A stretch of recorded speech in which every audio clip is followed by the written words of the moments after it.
A tripulação espacial estava se preparando para o lançamento há mais de 3 anos. Os preparativos para o pouso no estranho planeta incluíam a coleta e o estudo de amostras de rochas do Grand Canyon, a exploração de antigas formações vulcânicas na área de testes de Nevada e a investigação de respiradouros de gás e lava, lagos de lava e crateras em vários locais no Havaí. Para poder resistir às condições da microgravidade, os tripulantes aprenderam a andar em sentido oblíquo, sendo amarrados e suspensos pelas laterais e tentando se mover ao longo das paredes. Tiveram que testar seus limites por meio de dietas intensivas e regimes de sono para garantir que ficariam seguros no espaço sideral. Levaram 3 dias, 3 horas e 49 minutos para chegar à superfície desse novo mundo em um lugar chamado Mar da Tranquilidade. Eles poderiam ter ido para o Oceano das Tempestades ou para a Baía Central, mas escolheram este lugar para pousar, pois tinha boa visibilidade e era relativamente regular e facilmente alcançável com o mínimo de propelente possível. Uma das primeiras coisas que notaram quando chegaram lá foi que, o lugar cheirava mal. Isso pode parecer com o começo de uma história de ficção científica, mas na verdade é o verdadeiro relato sobre como a missão Apollo 11 pousou na Lua em 20 de julho de 1969. Desde então, a Lua teve 12 visitantes humanos até hoje. Pensamos nela como nossa vizinha espacial, mas ainda há muito que não sabemos sobre esse misterioso satélite. E isso não deve surpreender, já que a Lua está sempre nos mostrando a mesma face. Isso porque a Terra e seu único satélite natural permanente estão em rotação síncrona, o que nos faz pensar que ela está sempre permanentemente imóvel. A verdade é que ela não está em uma posição fixa, e na verdade ela está se afastando cada vez mais da Terra, 3,8 centímetros a cada ano. Acredite ou não, a Terra e a Lua, embora estejam a 384.400 quilômetros de distância, influenciam profundamente uma a outra. Enquanto a Lua é parcialmente responsável pelas marés dos mares e oceanos na superfície do nosso planeta, nossa Terra é realmente a causadora de movimentos na Lua. Eles são chamados de terremotos lunares, ou lunamotos, e duram muito mais do que terremotos, alguns deles chegando a até meia hora. A Lua pode parecer perfeitamente redonda para nós em uma noite quente de verão, mas ela é, na verdade, oval. A forma de limão é causada pela atração gravitacional da Terra. Quando se trata de vestígios de humanos, a nossa Lua tem mais do que pegadas. Em 1969, astronautas americanos deixaram muitos objetos na superfície do nosso satélite, como 2 bolas de golfe, um desenho do famoso artista Andy Warhol e uma mensagem da própria rainha Elizabeth II. Uma das últimas pessoas a pisar na Lua até hoje foi um astronauta chamado Eugene Cernan. Ele rabiscou as iniciais de sua filha na superfície lunar em 1972. Como parece que não há vento ou qualquer outro tipo de mudança climática lá, as letras TDC podem ficar lá para sempre. Na verdade, é possível ser alérgico à Lua. Harrison Jack Schmitt, um astronauta da missão Apollo 17, passou um tempo no Vale do Mar da Serenidade. Depois subiu de volta ao módulo lunar da tripulação e ficou um pouco de poeira lunar nele. Assim que tirou o traje espacial, ele ficou com os olhos vermelhos, espirrando e com outras reações alérgicas que duraram 2 horas. Como está tão perto de nós, estabelecemos que a Lua tem um fuso horário próprio. Nós o chamamos de tempo lunar padrão, mas ele não corresponde ao tempo na Terra. Para ter um equivalente, a explicação é um pouco mais complexa, mas em termos simples, um ano na Lua é dividido em 12 dias. Cada um desses dias recebeu o nome de um astronauta diferente que andou por lá. A data de início deste calendário coincide com o momento em que Neil Armstrong caminhou na superfície do nosso satélite. Assim, o dia 1º do ano lunar 1 começou em 21 de julho de 1969, às 2 horas, 56 minutos e 15 segundos do tempo universal. Como a Lua tem uma atmosfera muito fina, ela tem temperaturas bem malucas, tanto quentes quanto frias, que podem ir até 93 graus Celsius. Ao longo dos polos lunares, no entanto, a temperatura fica sempre em torno de menos 240 graus Celsius. Os humanos sempre tentaram traçar uma conexão entre o nosso satélite natural e a Terra, chegando a explicações do porquê que a existência da Lua nos influencia tanto. Na Idade Média, cientistas e filósofos pensavam que, durante a lua cheia, algumas pessoas eram mais propensas a ter diferentes condições de saúde. Como viram essa conexão inexplicável com a lua cheia, as pessoas com esses sintomas foram chamadas de lunáticas, ou às vezes literalmente com a doença da lua. Os humanos não são as únicas criaturas que vivem na Terra que são afetadas pelos ciclos lunares. Os donos de cães são 28% mais propensos a levar seu animal de estimação para a emergência veterinária durante a lua cheia. Você pode pensar que é por isso que os lobos têm essa preferência por uivar na lua cheia, ainda mais na cultura popular, mas os cientistas não conseguiram encontrar nenhuma conexão entre o comportamento dos lobos e os ciclos lunares, então pode ser apenas um mito. A maior cratera conhecida no nosso sistema solar também é encontrada na Lua e é chamada de Polo Sul Aitken. Essa formação gigante está localizada no lado oculto da Lua e mede 2.500 km de diâmetro. Uma das muitas coisas que ainda não entendemos completamente sobre nosso satélite são os incomuns flashes de luz que às vezes podem ser vistos em sua superfície. Os cientistas chamam essas explosões de fenômenos lunares transientes, com a sigla TLP em inglês, e foram vistas em todo o mundo por séculos. Um dos primeiros casos relatados de TLP foi em 1178, quando monges de Canterbury afirmaram ter visto uma tocha flamejante na superfície da Lua depois que o Sol se pôs. TLP não significa simplesmente flashes de luz. Relatórios também detalharam outros eventos incomuns, como névoas gasosas, colorações avermelhadas, verdes, azuis ou violeta, ou mesmo o escurecimento de certos locais na Lua. Será que algo estranho está acontecendo com a nossa Lua? Isso está iniciando ou começamos a perceber isso com os novos equipamentos de estúdio espacial que temos hoje?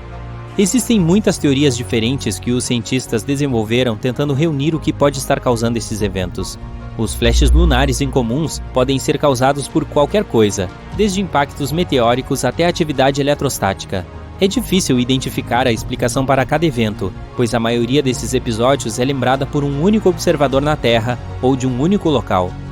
O fato de haver atividade sísmica perceptível na Lua também pode explicar por que às vezes podemos ver flashes de luz incomuns na superfície do nosso satélite.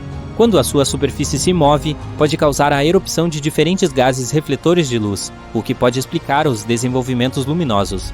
Alguns cientistas até sugeriram que a atividade geológica residual também pode ser a causa. Isso é ainda mais chocante, já que sempre olhamos para a Lua como um mundo sem vida. Você já reparou como ela pode mudar de cor? Na verdade, existem muitas explicações científicas para isso. A Lua parece ser de uma cor meio cinza amarronzada quando vista fora da atmosfera terrestre. Quando observada da superfície da Terra, ela parece mudar de cor dependendo de vários fenômenos. A Lua vista perto do horizonte provavelmente será amarelada ou tingida de vermelho. A Lua mais rara, de cor azul, indica que você está olhando para o nosso satélite através de uma atmosfera que carrega partículas de poeira maiores. Ela pode até parecer roxa às vezes, mas o que causa essa tonalidade específica ainda está em debate. O fato de não sabermos exatamente se ou quanta água existe na superfície lunar não é a principal razão pela qual ainda não estamos construindo casas lá. Parece que, na verdade, a radiação tem muito mais a ver com isso. Estudos recentes mostraram que a superfície lunar tem uma taxa de radiação 5 a 10 vezes maior do que a que se encontra em um voo transatlântico de passageiros. Isso também significa que ela é 200 vezes maior do que a taxa na superfície da Terra. Nas futuras explorações lunares, como o projeto Artemis, por exemplo, os cientistas precisam levar isso em consideração para não expor os astronautas. Este programa recebeu um nome em homenagem a Artemis, irmã de Apolo, e visa não apenas colocar astronautas na superfície lunar no futuro, mas também construir algum tipo de estabelecimento para estudar a Lua em condições seguras. Embora o projeto tenha começado em 2017, a primeira missão planejada está programada para ser lançada no verão de 2022, com duração estimada de 25 dias. O objeto espacial sem tripulação a bordo está planejado para alcançar a órbita lunar e retornar com segurança com dados suficientes para a próxima missão de 4 pessoas, programada para maio de 2024. Espera-se que Artemis 3, 4 e 5 sejam lançadas em 2025, 2026 e 2027, respectivamente, cada uma com uma duração prevista de aproximadamente 30 dias. Você pode pensar que a Terra é muito grande, mas o Sol representa quase 99,9% da massa de todo o Sistema Solar. O resto dessa massa é composta pelos planetas e seus satélites, asteroides, cometas, gás e poeira. Ela fica a cerca de 150 milhões de quilômetros de distância de nós, mas nos mantém aquecidos todos os dias. Sua temperatura é de cerca de 5.500 graus, mas o espaço ao redor ainda é frio como gelo. Para entender isso, precisamos distinguir entre calor e temperatura. O calor é a energia dentro de algum objeto. Temperatura é algo que nos diz se um objeto está quente ou frio. Quando o calor é transferido para esse objeto, isso faz a temperatura dele subir. Quando está perdendo o calor, ela diminui. O calor pode ser transferido de 3 maneiras diferentes.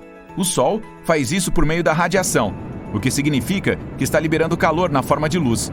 Seu corpo também irradia calor, como ondas infravermelhas.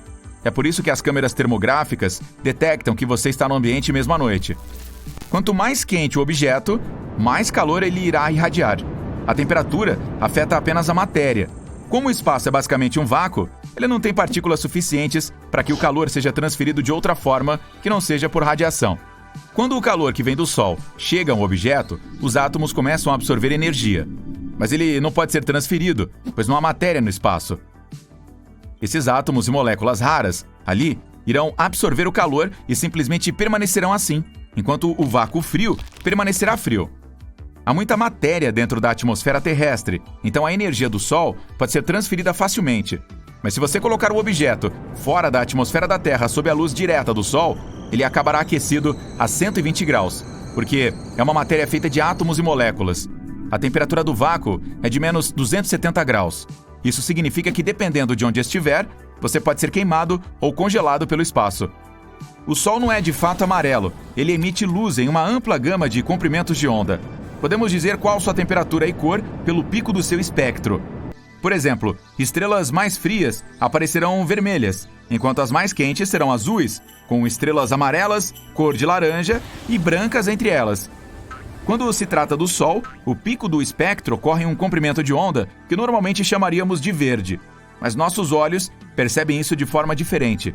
Portanto, esse tom de verde, em combinação com outros comprimentos de onda do espectro, parecerá branco ao olho humano.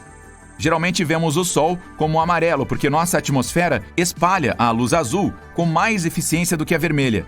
Durante o nascer e o pôr do Sol, há mais luz vermelha no espectro solar, o que nos dá cenários incríveis. As manchas solares são partes da superfície visível dele, em média muito mais frias do que o próprio astro. Elas se sobrepõem às que têm um campo magnético aumentado. Essas partes não permitem a liberação de calor para a superfície solar visível. Dessa forma, o resto da superfície é 3 vezes mais brilhante do que essas manchas. Esse contraste as faz parecer quase pretas. Se pudéssemos separar uma mancha solar dessa estrela e colocá-la em algum lugar do céu noturno, seria diferente. Ela seria tão brilhante quanto a Lua quando a vemos da Terra. Todos os planetas do nosso sistema solar giram na mesma direção, pois foram formados a partir de uma nuvem protoplanetária, exceto Urano e Vênus, que provavelmente sofreram algum impacto forte que os fez girar na direção oposta. Mas é diferente com as galáxias. Elas geralmente não se formam a partir da mesma nuvem de poeira e partículas. Além disso, não estão distribuídas aleatoriamente no espaço, e sim em filamentos. Fios densos e delgados de matéria escura e galáxias com vazios entre eles. As protogaláxias estão ligadas por forças gravitacionais em pequenas áreas do espaço. Isso provavelmente se deve à distribuição da matéria escura em todo o universo. A matéria nos filamentos se move em um movimento de saca-rolhas e segue em direção à área mais densa. Portanto, pode haver uma direção comum em que as galáxias tendem a girar, mas isso é na maioria aleatório. Existe a possibilidade de vermos um elevador lunar um dia. Sim, um cabo ancorado na superfície da Lua. Ele se estenderia por cerca de 400 mil quilômetros. Não seríamos capazes de conectá-lo diretamente ao nosso planeta, pois a Terra e a Lua estão se movendo, mas poderíamos mantê-lo no alto da órbita do nosso planeta. Alguns pesquisadores acreditam que poderíamos construir esse equipamento por alguns bilhões de dólares. A Lua tem recursos que definitivamente podemos usar. Uma forma rara de hélio encontrada lá poderia ser utilizada em usinas de fusão no nosso planeta. Além disso, poderíamos pegar alguns outros elementos raros e aplicá-los em smartphones e no resto dos eletrônicos. Então, depois de cerca de 53 viagens de ida e volta, o elevador se pagaria. O cabo teria a espessura de um lápis, mas pesaria em torno de 40 toneladas. Ele pode até ser feito de materiais que já temos aqui na Terra, sem a necessidade de inventar nada. Pode até haver uma combinação de 2 elevadores. Uma nave espacial levaria um da superfície terrestre para uma estação espacial. Em seguida, ele seria lançado em direção à Lua. Haveria outro para finalmente descer até a superfície do satélite. Os planetas do nosso sistema solar têm órbitas previsíveis e estáveis, mas as colisões de gigantes gasosos podem ter acontecido em estágio inicial, quando o sistema planetário ainda estava se formando. No caso de um choque frontal, 2 gigantes gasosos se fundiriam. Eles não acabariam perdendo a massa, nem os materiais em seus revestimentos gasosos ou os de seus núcleos sólidos. Tal colisão, em uma velocidade mais alta, causaria a perda da maior parte do gás do revestimento. E a velocidades muito altas. Bum! Os dois planetas já eram. É diferente se não for um choque frontal. Se dois núcleos conseguirem se evitar completamente, os gigantes gasosos não se fundirão, mas perderão parte da massa e podem até mudar de forma devido a tais batidas. Astrônomos descobriram que existe uma galáxia extremamente distante de nós que se parece com a nossa Via Láctea. Agora vemos como era quando o universo tinha apenas 1,4 bilhão de anos. Agora tem 13,8 bilhões de anos. Levou mais de 12 bilhões de anos para a luz vir dessa galáxia distante e alcançar nosso planeta. Essa é tranquila, estável e surpreendentemente não caótica, ao contrário de todas as outras que eram bastante turbulentas em seus estágios iniciais. Para deixar a Via Láctea, teremos que viajar cerca de 25 mil anos-luz de distância do centro dela, ou 500 anos-luz verticalmente. Ela é um disco de estrelas que se espalha por cerca de 100 mil anos-luz e tem 1000 anos-luz de espessura. O Sol, a estrela central, fica localizada a meio caminho do centro dela e próximo ao meio do disco na direção vertical. Ao deixá-la, teríamos que ir além de sua borda para fugir do halo, que a cerca. Estrelas velhas, gás difuso e aglomerados globulares. Se você quisesse ir ainda mais longe para ver a Via Láctea em toda a sua grandeza, teria que viajar 48 mil anos-luz verticalmente. No momento não temos nenhum telescópio que possamos enviar para lá. Existem estrelas centrais que comem planetas. Nosso sistema solar é estável, ao contrário de muitos outros sistemas planetários. Então, não temos que temer que a Terra ou algum outro planeta mude sua órbita e vá em direção ao Sol. Mas pelo menos, um quarto dos outros sistemas com estrelas semelhantes ao nosso Sol tem um passado bastante caótico. Em alguns deles, há planetas que costumavam se mover, e suas migrações imprevisíveis podem ter interrompido a trajetória de alguns outros, ou até mesmo os empurrado para fora de sua órbita. Isso significa que alguns planetas provavelmente caíram na estrela central. Quando isso acontece, eles se dissolvem na camada externa dela, o que significa que são devorados. É provavelmente um dos piores pesadelos para um astronauta, flutuar no espaço sideral sem qualquer esperança de voltar. Imagine ir se afastando lentamente da Estação Espacial Internacional para um vazio escuro, sem fim, devido a um acidente. Em algum lugar onde não há absolutamente nada além de um vácuo frio. Felizmente, você ainda tem uma oportunidade de sobreviver. Vamos dar uma olhada detalhada em como seria um momento como esse. Então, você está na EEI, a uma altitude de cerca de 400 quilômetros nas camadas superiores da atmosfera. É importante mencionar que não se trata apenas de ficar lá no espaço. A gravidade da Terra está constantemente puxando a estação. Para não cair, ela precisa voar ao redor de nosso planeta a cerca de 27.300 km por hora. Essa velocidade é o suficiente para vencer a atração do planeta. No entanto, na EEI, quando está no espaço sideral, você não sente essa velocidade. Parece que está flutuando em algum lugar, assistindo à rotação da Terra. Mas ainda há muitos detritos espaciais que se movem na direção oposta. Do ponto de vista de uma pessoa na EEI, a velocidade desses objetos é incrivelmente rápida. Você veste um traje espacial, equipado com fornecimento de oxigênio e um compartimento de água para poder beber durante a missão. Então, está prestes a entrar no espaço. Primeiro, precisa passar por uma porta especial chamada Airlock. Depois, verá que há duas portas. Ao entrar, feche a primeira porta para bloquear o acesso ao oxigênio da estação espacial. Aí, abre a porta que leva ao espaço. O que você está prestes a fazer é chamado de caminhada espacial. Existem vários motivos para estar no espaço sideral agora. Você pode estar conduzindo experimentos científicos para descobrir como diferentes coisas se comportam ali. Além disso, pode precisar testar novos equipamentos, sensores e outros aparelhos de alta tecnologia. Mais um motivo pode ser o conserto de peças com defeito ou a manutenção de rotina da estação. Antes de dar um passo no vazio, você prende seu traje espacial a uma corda ligada ao corpo da nave. Também pode conectar pequenos cabos em suas ferramentas, como uma chave de fenda ou inglesa, para não perdê-las. Você empurra a EEI e experimenta uma sensação semelhante a mergulhar. A propósito, antes de sair para uma área de gravidade zero, os astronautas treinam em uma enorme piscina. Você se segura na nave e se dirige ao local que precisa ser consertado. Digamos que necessite apertar um pequeno parafuso. Um astronauta disse uma vez que qualquer trabalho no espaço é difícil. Afinal, há um traje enorme que retarda os movimentos e o torna desajeitado. Também causa coceira. O trabalho pode durar várias horas. Durante esse tempo, você sua muito. Um dos filtros do traje espacial pode estar quebrado. Nesse caso, todo o fluido liberado pelo corpo pode se espalhar pelo traje e atingir o rosto. Os olhos podem começar a lacrimejar. As lágrimas embaçarão sua visão. Como você pode ver, dezenas de perigos estão à espreita no espaço aberto, e não há instruções claras sobre como lidar com a maioria deles. De qualquer forma, você está apertando o parafuso. Mas algo deu errado. A chave inglesa salta da sua mão e o parafuso voa para fora do casco da nave. Ao tentar pegá-lo acidentalmente, se afasta da estação. Aí consegue agarrar o parafuso, mas seu corpo já está voando. Não há nada em que se segurar, mas você tem a corda e... Oh não! Ela não está mais ligada ao seu traje espacial. Você a anexou de maneira incorreta. Agora não está apenas voando para longe da estação, seu corpo também está girando. As visões da Terra azul e do espaço escuro se alternam na frente dos seus olhos. Não dá para parar.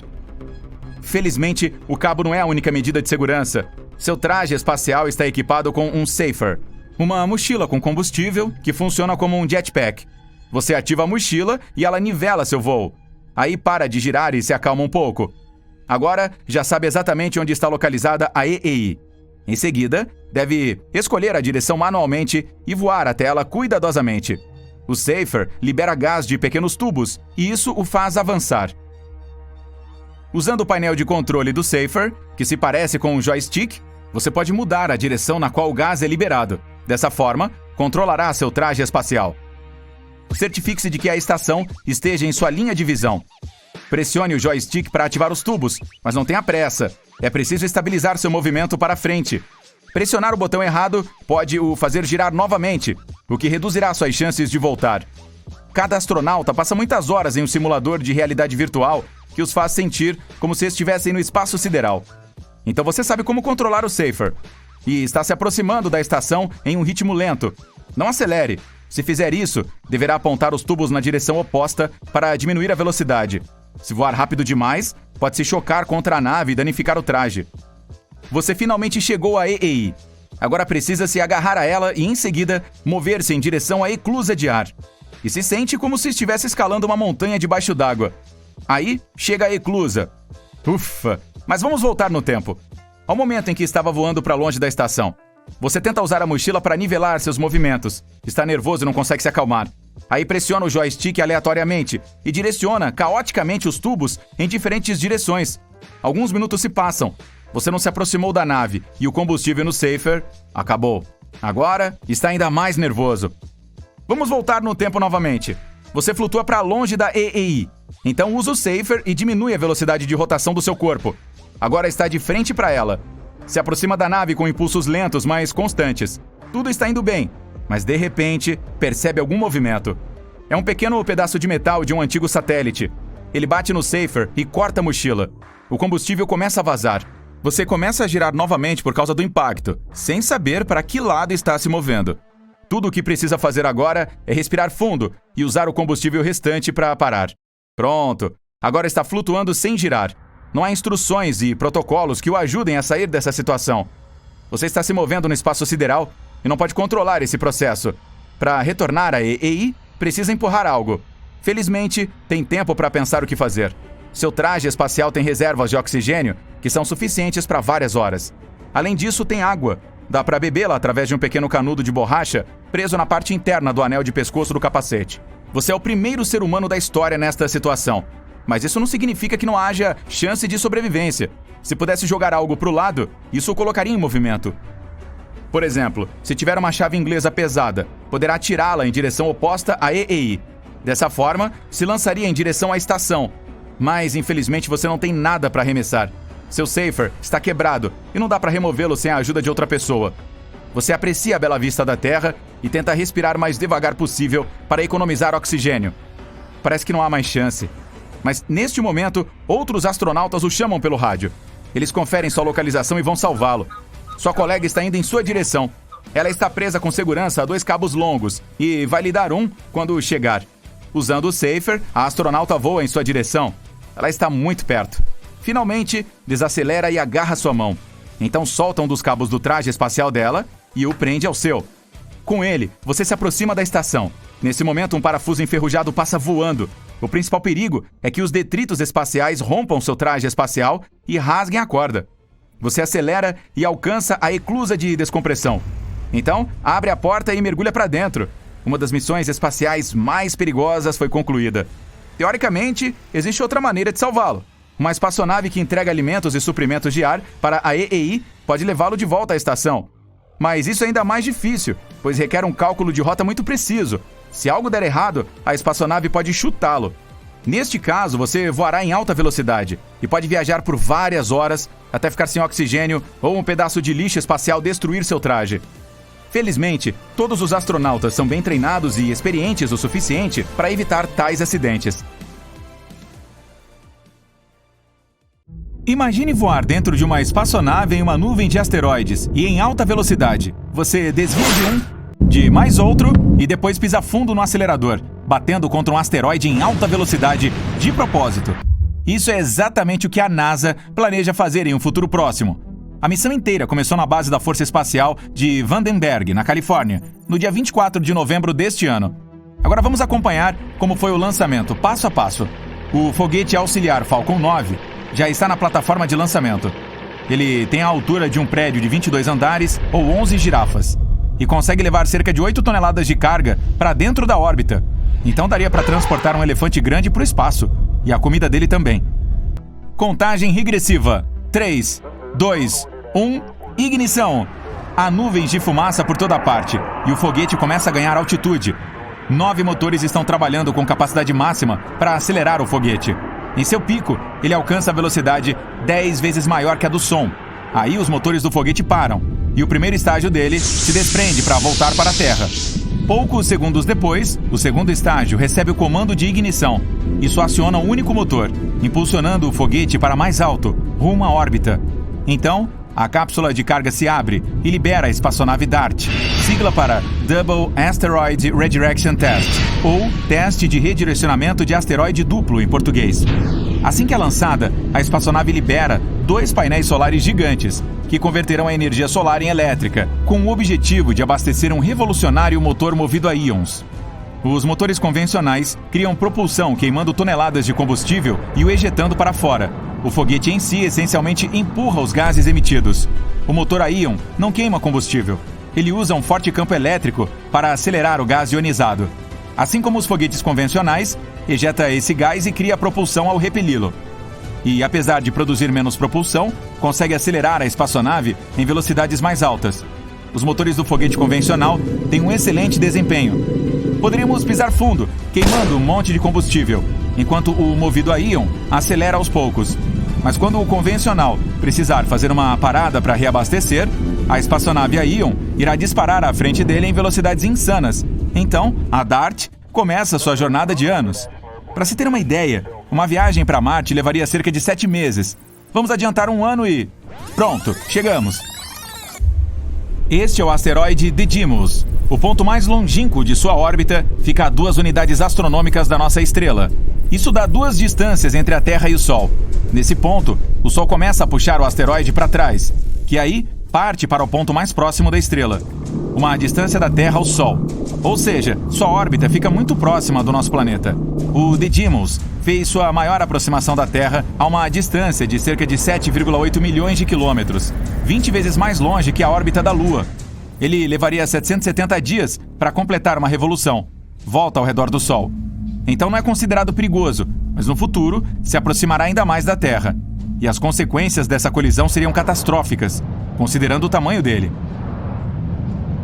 Ele é maior que 2 edifícios Empire State e gira a uma velocidade de rotação de 2 horas e 15 minutos. Então, possui uma tremenda quantidade de energia. Além disso, tem um amiguinho asteroide. É uma pequena pedra de 160 metros de largura, algo como 12 ônibus escolares juntos ou 10 vagões de trem. Seu período orbital, ou seja, o tempo que leva para fazer um círculo completo ao redor de Didymos, é de cerca de 11,9 horas. A NASA acredita que asteroides de até 25 metros de largura certamente se queimarão totalmente ao entrar em nossa atmosfera, por causa da fricção com o ar. Então, não são perigosos. Os que têm entre 25 metros e pouco menos de 1 quilômetro de tamanho não queimarão completamente. Então, poderiam causar danos severos. Já aqueles com mais de 1 quilômetro de tamanho têm o poder de destruir cidades inteiras e até estados. Sendo assim, podemos considerar o Didymos como muito perigoso. Então vamos testar uma forma de nos defendermos dos asteroides, usando o impacto cinético. É por isso que enviamos a DART para o espaço. A meta é que nossa espaçonave colida neles.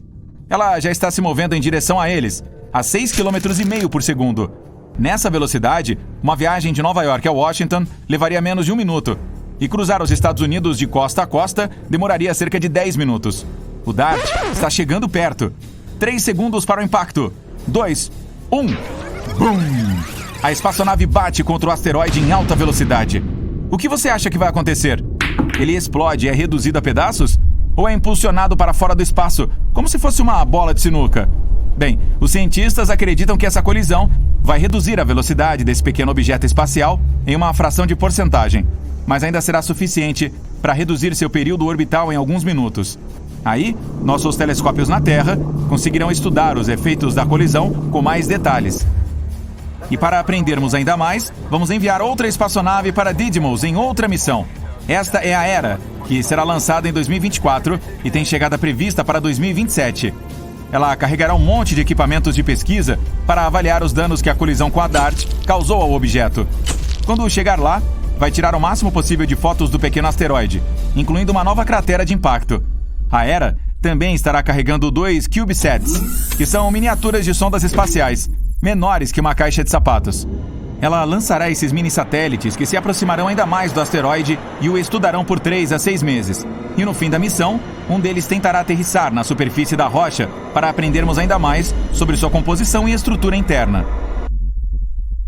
É possível que a Hera também leve um mini-impactador, que terá que causar outra colisão no asteroide. Aí, os cientistas conseguirão avaliar a diferença entre choques de uma espaçonave grande e de uma pequena, e entender como podemos nos defender desses corpos espaciais no futuro. Em tese, não precisamos enviar um foguete gigante para um asteroide perigoso para destruí-lo. Um único golpe pode ser suficiente para tirá-lo de sua rota. Em escala cósmica, mudar a trajetória, mesmo que pouquinho, alteraria drasticamente o destino final de uma rocha dessas. Mas o impacto cinético não é a única forma de lidar com esses perigosos corpos celestiais. Tem também o trato de gravidade. Por essa técnica, precisamos enviar uma espaçonave ao encontro do asteroide também. Só que ela não vai colidir contra ele, e sim entrar em sua órbita. Todo o asteroide possui uma força de atração, e é isso que puxará a nave para perto dele. Porém, os motores dela o manterão na mesma altitude. Então, ele começará a ser atraído pela nave. Esse método é confiável, mas leva muito tempo, e só funcionará se detectarmos um asteroide potencialmente perigoso, muitos anos antes que ele chegue à Terra. Precisamos ter tempo suficiente para enviar uma espaçonave para a rocha e depois aplicar a técnica do trator gravitacional. A outra opção é um laser. Quando o corpo espacial for encontrado, precisamos apontar um laser poderoso em direção a ele. Isso aqueceria determinado ponto dele, fazendo o material evaporar. E é aí que a física entra em ação. O material do asteroide evaporaria para cima, o que o faria se mover para baixo. O processo é parecido com o dos motores do nosso foguete. O combustível que está sendo queimado é ejetado para um lado e a espaçonave se move para o outro. Também podemos usar energia solar em vez de lasers. Nesse caso, é preciso construir uma grande estação espacial, que seria equipada com um monte de lupas. Você já tentou queimar cartas sobre uma superfície de madeira usando uma lupa? Bem, vamos fazer o mesmo, mas com um asteroide. A estação espacial terá que desviar muitos raios solares para um ponto do corpo celestial. Mais uma vez, o material evapora por causa da alta temperatura, e isso faz a rocha mudar levemente sua trajetória, passando longe do nosso planeta. E que tal o papel alumínio? Isso mesmo, podemos evitar uma colisão usando papel alumínio. Nesse caso, teríamos que embalar o corpo espacial com esse material refletivo. Aí, ele não absorveria nenhum dos raios solares, os refletiria. Isso cria uma pequena pressão sobre a superfície dele. É como se os raios do Sol estivessem empurrando o asteroide, mudando sua trajetória. E a opção não tão óbvia, porém mais confiável, é usar os motores do foguete convencional. Podemos colocar vários motores poderosos no asteroide. Isso criaria propulsão e mudaria a rota dele. E se tivermos motores suficientes, podemos até controlá-lo. Então, quando uma rocha maior surgir no horizonte, podemos ligar os motores e apontar diretamente para ela. Essa colisão pode destruir até uma gigante e pode também ser fonte de um épico show de luzes. Olá, incrível maníacos! Hoje temos um tópico bastante incomum. Vamos discutir banheiros no espaço. Você sabia que os primeiros astronautas não tinham banheiro? O primeiro astronauta norte-americano e segundo homem no espaço, Alan Shepard, se viu em uma situação muito estranha. Seu voo deveria durar apenas 15 minutos. Então, os engenheiros não instalaram nenhum banheiro dentro da nave espacial. Shepard sentou em seu lugar na nave espacial cerca de 1 hora antes do lançamento programado. Mas, devido às condições climáticas e problemas técnicos, o lançamento do foguete foi atrasado em 2 horas. Alan Shepard estava deitado de costas na nave espacial todo esse tempo. Em um certo momento, ele sentiu a necessidade de fazer o número 1. Ele relatou isso ao controle de solo, mas se Alan Shepard saísse do foguete para atender o chamado da natureza, atrasaria o lançamento do foguete indefinidamente. Então, o controle terrestre não o deixou sair do foguete. A única opção para ele era tentar relaxar. No final, ele fez o que precisava fazer dentro do seu traje espacial. Ainda bem que seu traje espacial e as roupas por baixo eram feitas de algodão, o que absorveu todo o líquido. Então, Alan Shepard completou seu voo confortavelmente e relativamente seco. Embora tenha precisado desligar os sensores do seu traje. Se eles molhassem, poderia causar um curto-circuito. Mas o primeiro homem no espaço, Yuri Gagarin, conseguiu resolver o mesmo problema antes do lançamento do foguete. Quando ele foi transportado para o foguete de ônibus, alguns minutos antes de chegarem ao foguete, ele pediu para parar e se aliviou. Dessa forma, Yuri Gagarin fez seu voo de quase 2 horas com conforto. Então lembre-se, sempre vá ao banheiro antes de uma longa viagem. Mais tarde, a NASA cuidou dos chamados da natureza dos astronautas, usando o seguinte dispositivo ao enviar pessoas para o espaço em missões mais prolongadas. Consistia em um cilindro que um astronauta tinha que colocar. Os astronautas colocavam esse sistema em tiras perto da própria cintura. Este cilindro era conectado a um saco que coletava todos os resíduos. Esse foi o primeiro banheiro da NASA. Confortável e barato. A NASA também tentou experimentar com a dieta dos astronautas. Tratava-se de retardar o processo digestivo e prolongar o tempo entre comer alimentos e beber água para produzir resíduos. Um dos astronautas, John Glenn, experimentou esse método. Seu voo ao redor da Terra durou cerca de 5 horas. Uma dieta e medicação especiais permitiram que o astronauta evitasse os chamados da natureza por um tempo relativamente longo. Ele fez o que precisava fazer logo antes de voltar à atmosfera. Quando os cientistas analisaram seus resíduos, descobriram que seu volume era 35% maior do que a bexiga média poderia conter na capacidade máxima.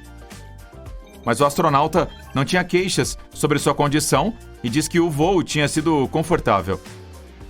Eu sei que atualmente, quando os astronautas passam um tempo dentro da estação, ou nave espacial e no espaço sideral, às vezes usam seus trajes espaciais por até 9 horas. Isso significa que usar o banheiro comum a bordo não é uma opção. A solução para esse problema é simples: fraldas. Elas são mais avançadas do que as vendidas na Terra. E é claro, com um absorvedor especial costurado no tecido. Pode manter o corpo de um astronauta seco por um longo tempo. Como você já sabe, sou professor do ensino médio. Se fôssemos com meus alunos em uma excursão escolar à Estação Espacial Internacional, a primeira pergunta que eles fariam provavelmente seria: Tom, onde fica o banheiro? Bom, é claro, eles também ficariam animados em aprender sobre o cosmos, mas acontece que usar um banheiro em gravidade zero pode ser um grande desafio para o qual se precisa estar preparado. Se você pegar uma mangueira no quintal e começar a regar suas flores, a água sai em um fluxo sólido. A gravidade o captura e faz cair onde você mira. E no espaço, como você sabe, quase não há gravidade. Assim, a água que sai da mangueira continua voando na mesma direção. E se você tiver que acertar um alvo preciso, é ainda muito mais difícil. O fluxo pode quebrar em gotículas. Elas começarão a rebater nas paredes, caindo e voando para cima. Então, se você tentasse usar um banheiro comum da Terra no espaço, estaria cercado por gotículas voadoras. A solução para esse problema é criar uma força que atraia resíduos. Você não tem gravidade? Então criamos um vácuo. Como o que temos em banheiros de avião. Depois de pressionar o botão de descarga lá, você sempre ouve um zumbido. Isso é o ventilador que começa a bombear o ar para fora do tanque de resíduos. Quando a pressão é baixa o suficiente, o orifício no ralo se abre e todos os resíduos são instantaneamente puxados para baixo. E é assim que o banheiro espacial funciona na Estação Espacial Internacional, onde é preciso criar tal vácuo desde o início. Dessa forma, a água da mangueira formará um fluxo, não devido à gravidade, mas por causa do ar puxado para dentro por um ventilador. E privadas comuns não funcionam. Se você precisar usar o banheiro na EEI, precisará pegar uma mangueira e ligar o vaso sanitário com um botão. O ventilador interno começará a girar, puxando o ar. Você fará o que precisa fazer essencialmente em um aspirador de pó. Há uma extremidade de mangueira única em forma de funil para que homens e mulheres possam usar o banheiro. Um fluxo de ar de sucção pega todas as gotículas e as direciona para o tanque. Depois, vem todo o sistema de limpeza de resíduos com muitos filtros e produtos químicos. Há também um tanque de ácido. Ele serve para dissolver quaisquer formações sólidas nos resíduos. Caso contrário, elas podem entupir filtros e válvulas do sistema complexo e causar danos. Um banheiro com vazamento é uma coisa bastante desagradável quando você está trancado em um espaço apertado sem gravidade. Esse ácido pode dissolver facilmente, até mesmo alguns metais. É por isso que os materiais de privadas espaciais são feitos de ligas especiais de titânio, super resistentes e muito caras. Depois de limpos, os resíduos são transformados em água potável. Isso significa que, com o tempo, você a transformará em resíduo novamente e o ciclo se repetirá. Não se preocupe, o sistema de purificação funciona excepcionalmente bem, e seu café não terá um gosto ruim. As coisas são um pouco mais complicadas se você correr para o banheiro, para o número 2. Então, assim como na Terra, terá que levantar a tampa do vaso sanitário primeiro. Neste ponto, o mesmo ventilador do caso anterior se ligará. Já deveria estar funcionando para evitar maus cheiros. Então seria melhor se você se sentasse no vaso sanitário. Aqui está outro desafio. É difícil fazer isso em gravidade zero. Portanto, há alças para seus pés e corrimãos para você se segurar. O ventilador faz o seu trabalho e o número 2 entra no tanque de resíduos. Papel e lenços também entram lá. Cada porção de resíduo sólido entra em um saco e é selada. Então, o sistema envia esses sacos de lixo para uma lata especial. Essas latas são armazenadas na EEI até que uma nave espacial de carga chegue lá. Os astronautas recebem suprimentos de alimentos e água e equipamentos científicos. Em seguida, carregam a nave espacial de carga com latas de resíduos humanos e outros lixos. Depois disso, ela desacopla e se prepara para retornar à Terra.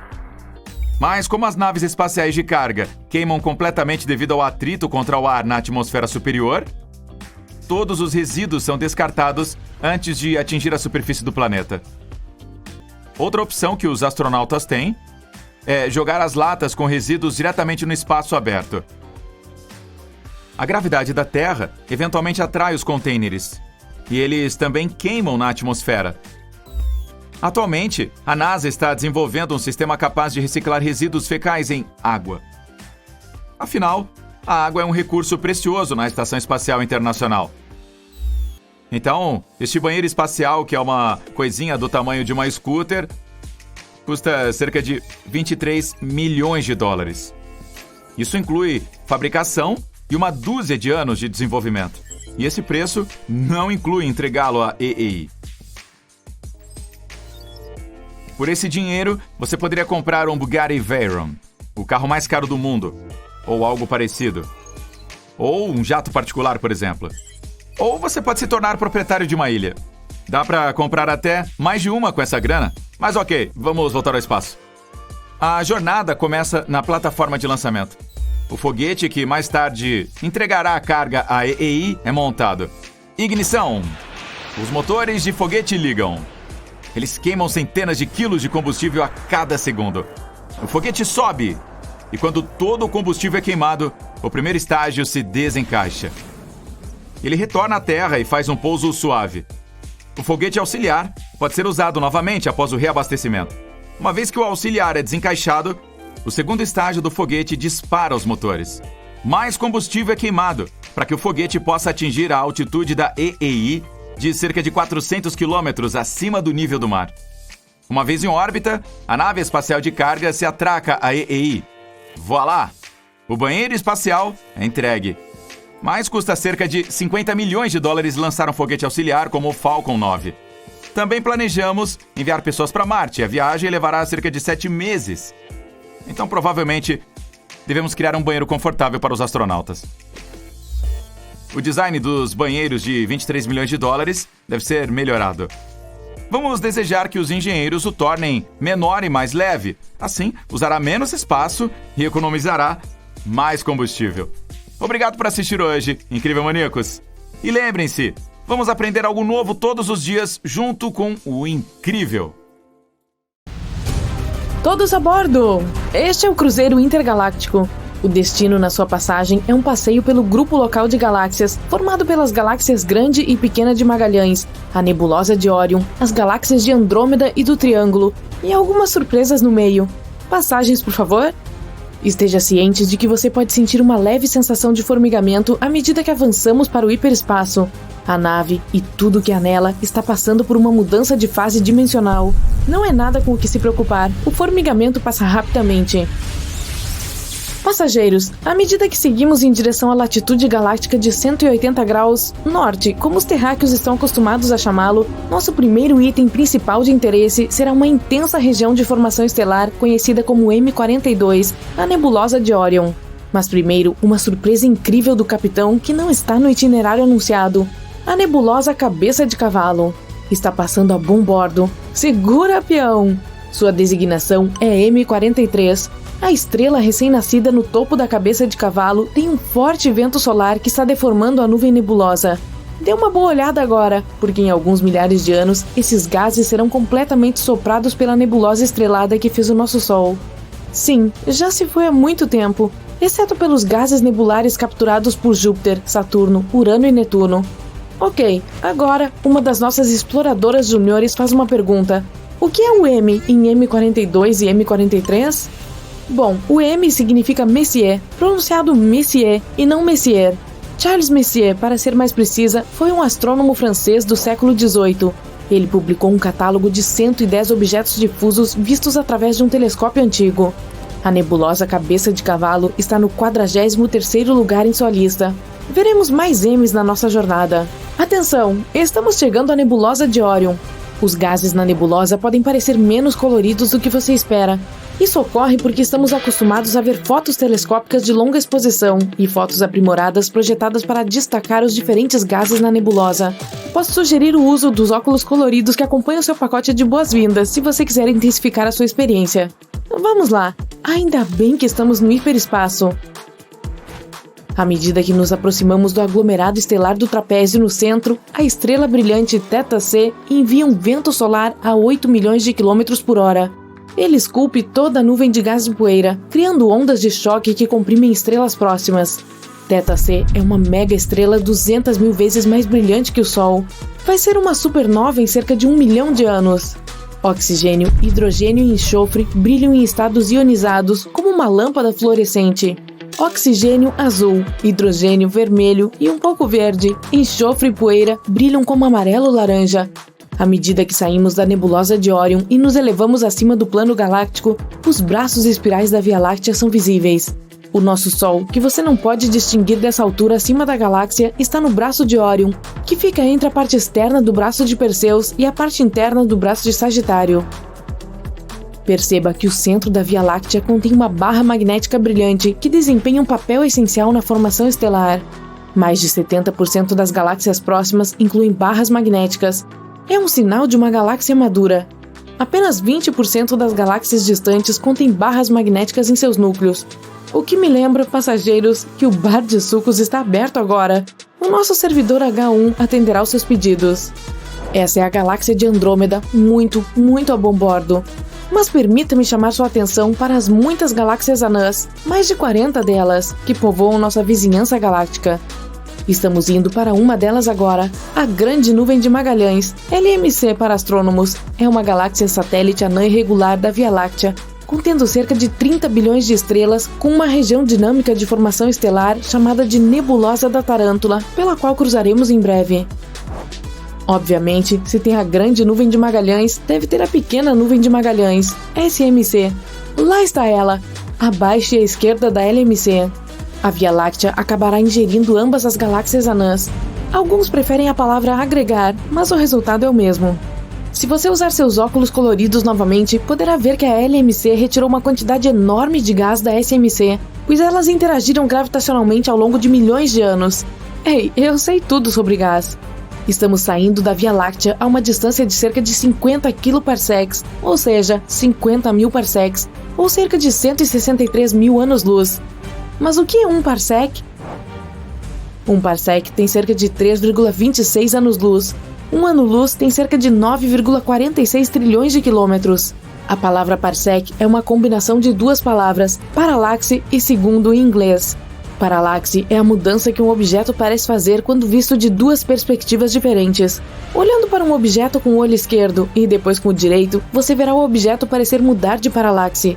Quando um objeto astronômico é fotografado com a Terra de um lado do Sol e depois novamente 6 meses mais tarde do outro lado do Sol, a mudança é mensurável em graus de arco, ou minutos de arco, ou segundos de arco e até milissegundos de arco.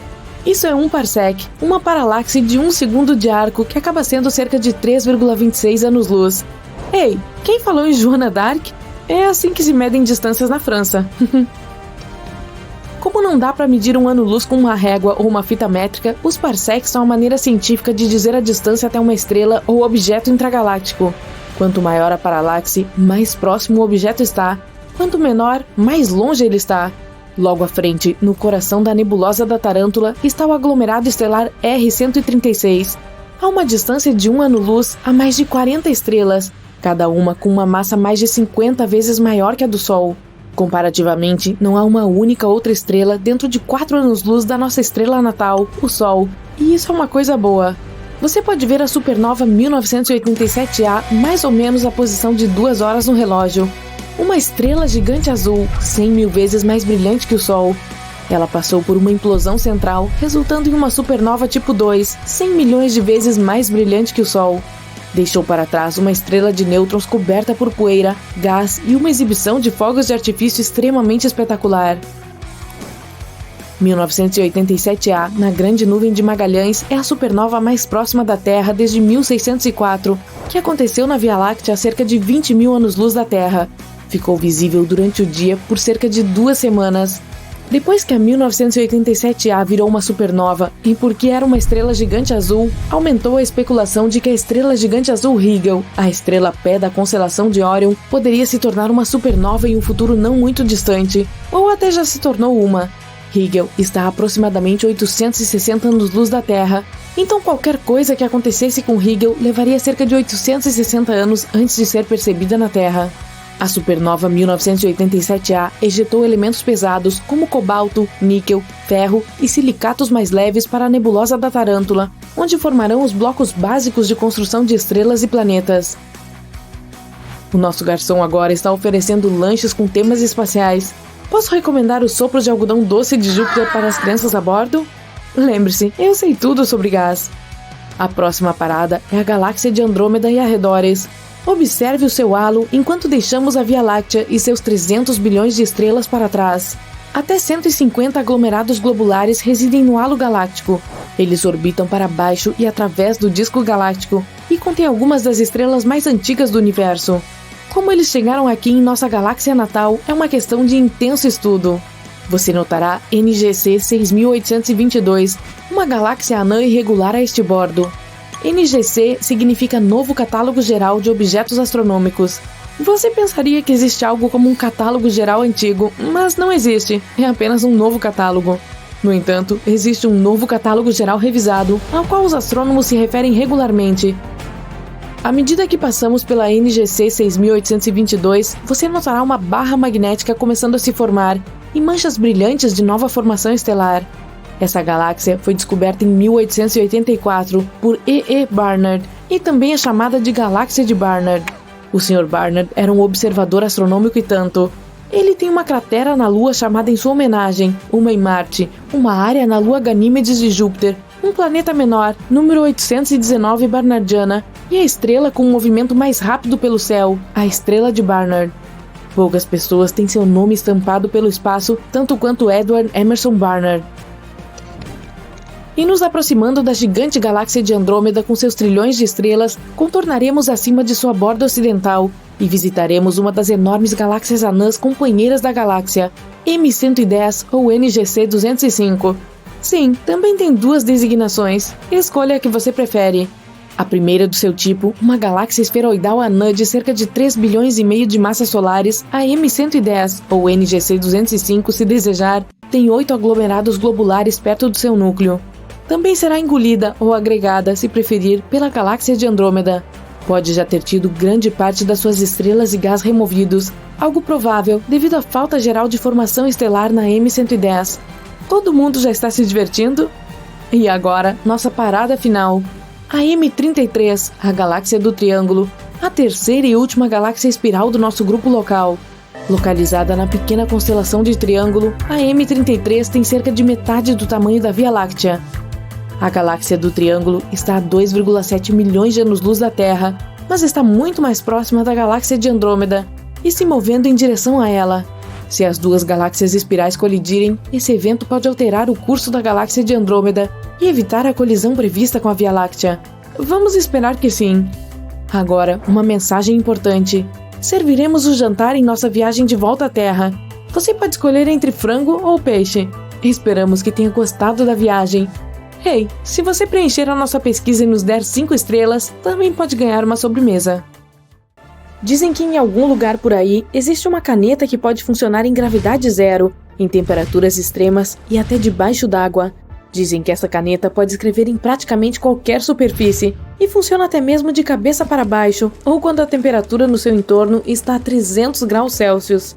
Dizem que a NASA gastou milhões ou provavelmente bilhões de dólares e quase uma década para desenvolver essa caneta.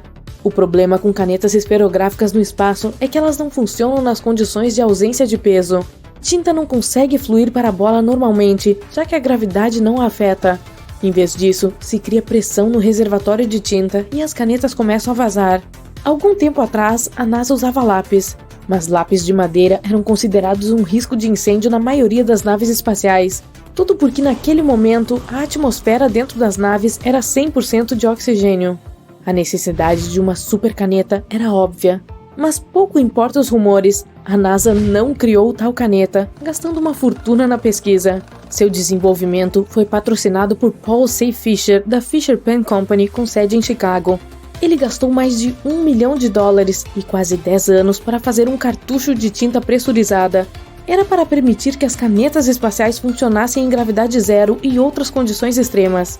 Eventualmente, eles conseguiram uma caneta que poderia escrever a uma temperatura de menos 35 a 120 graus Celsius, o que é realmente impressionante, não é? A caneta foi patenteada em 1966 e um ano depois, após realizar vários testes completos, a NASA começou a fornecer essas canetas aos astronautas da Apollo. Curiosamente, os rumores sobre a NASA gastar uma quantia insana de dinheiro no desenvolvimento de canetas espaciais circulam há décadas. Tais rumores foram desmentidos muitas vezes, mas eles surgem de novo e de novo. Muitos filmes de ficção científica podem fazer você acreditar que tudo o que acontece no espaço é acompanhado por algum tipo de efeito sonoro, o que é um equívoco. No espaço, ninguém vai te ouvir gritar. E você sabe por quê? Não há ar no espaço, é um vácuo quase perfeito, e as ondas sonoras não viajam através de um vácuo. Elas não conseguem alcançar seus tímpanos e fazê-los vibrar, enviando sinais para o seu cérebro. Mas é uma coisa boa, especialmente para astronautas em caminhadas espaciais. Se não fosse pela tranquilidade do espaço, eles ficariam constantemente sobrecarregados pelo barulho das tempestades solares. Aqui vai mais uma. Todos os cometas têm caudas lindas e longas. Não é nada além de um equívoco popular. Na realidade, os cometas são corpos espaciais muito difíceis de detectar. Eles geralmente passam muito longe das estrelas. Lá, na escuridão do espaço, eles permanecem bastante inativos e completamente congelados. Os cometas só obtêm caudas quando se aproximam de uma estrela. É quando eles começam a se aquecer. Esse processo faz com que eles formem algum tipo de atmosfera nublada, que é chamada de coma, e uma cauda distinta. A cauda sempre aponta para longe da estrela que influencia o cometa. Isso acontece porque a cauda é soprada na direção oposta pela radiação solar e ventos solares. É por isso que a cauda muitas vezes pode estar na frente do cometa, não atrás. Agora vamos dar uma olhada em um ano-luz. Essa mesma noção nos faz acreditar que falamos sobre o tempo, mas na realidade, os anos-luz medem a distância. A definição da NASA de um ano-luz é assim: a distância total que um feixe de luz, movendo-se em linha reta, percorre em um ano. E como a luz se move a uma velocidade de 300 mil km por segundo, um ano-luz equivale a quase 10 trilhões de quilômetros. Ei, faça as contas. As pessoas geralmente acreditam que no espaço se experimenta gravidade zero, daí a ausência de peso que os astronautas sentem na Estação Espacial Internacional. Mas isso não é exatamente verdade. A gravidade é uma das forças mais importantes que existem no universo. Graças a ela, a Lua pode orbitar a Terra e o Sol não flutua para longe da nossa galáxia, a Via Láctea. Mas os astronautas da EEI não experimentam a ausência total da gravidade, mas sim a microgravidade, o que significa gravidade muito pequena. A gravidade na estação espacial é apenas 10% mais fraca do que a da superfície da Terra, mas os astronautas estão constantemente em queda livre. A nave espacial, as pessoas dentro e todos os objetos a bordo continuam caindo para frente, não para baixo, mas ao redor do nosso planeta, seguindo uma órbita específica. E como todos eles estão caindo juntos, a tripulação e as coisas dentro parecem estar flutuando. É por isso que os astronautas podem mover coisas tão pesadas quanto centenas de quilos com a ponta dos dedos. E mesmo que a microgravidade seja frequentemente chamada de gravidade zero, elas são coisas muito diferentes. Pode parecer que o Sol está sempre pegando fogo, pelo menos é o que parece nas fotos, mas na realidade nossa estrela é uma bola gigante de gás. Reações nucleares acontecendo em seu núcleo o tempo todo fazem o Sol queimar. A cada segundo, centenas de milhões de toneladas de hidrogênio são convertidas em quase a mesma quantidade de hélio. Durante esse processo, enormes quantidades de energia são liberadas como raios gama, então esses raios se transformam em luz. Em outras palavras, o Sol emite luz ofuscante e calor incrível, mas na verdade não está em chamas porque não tem oxigênio no processo.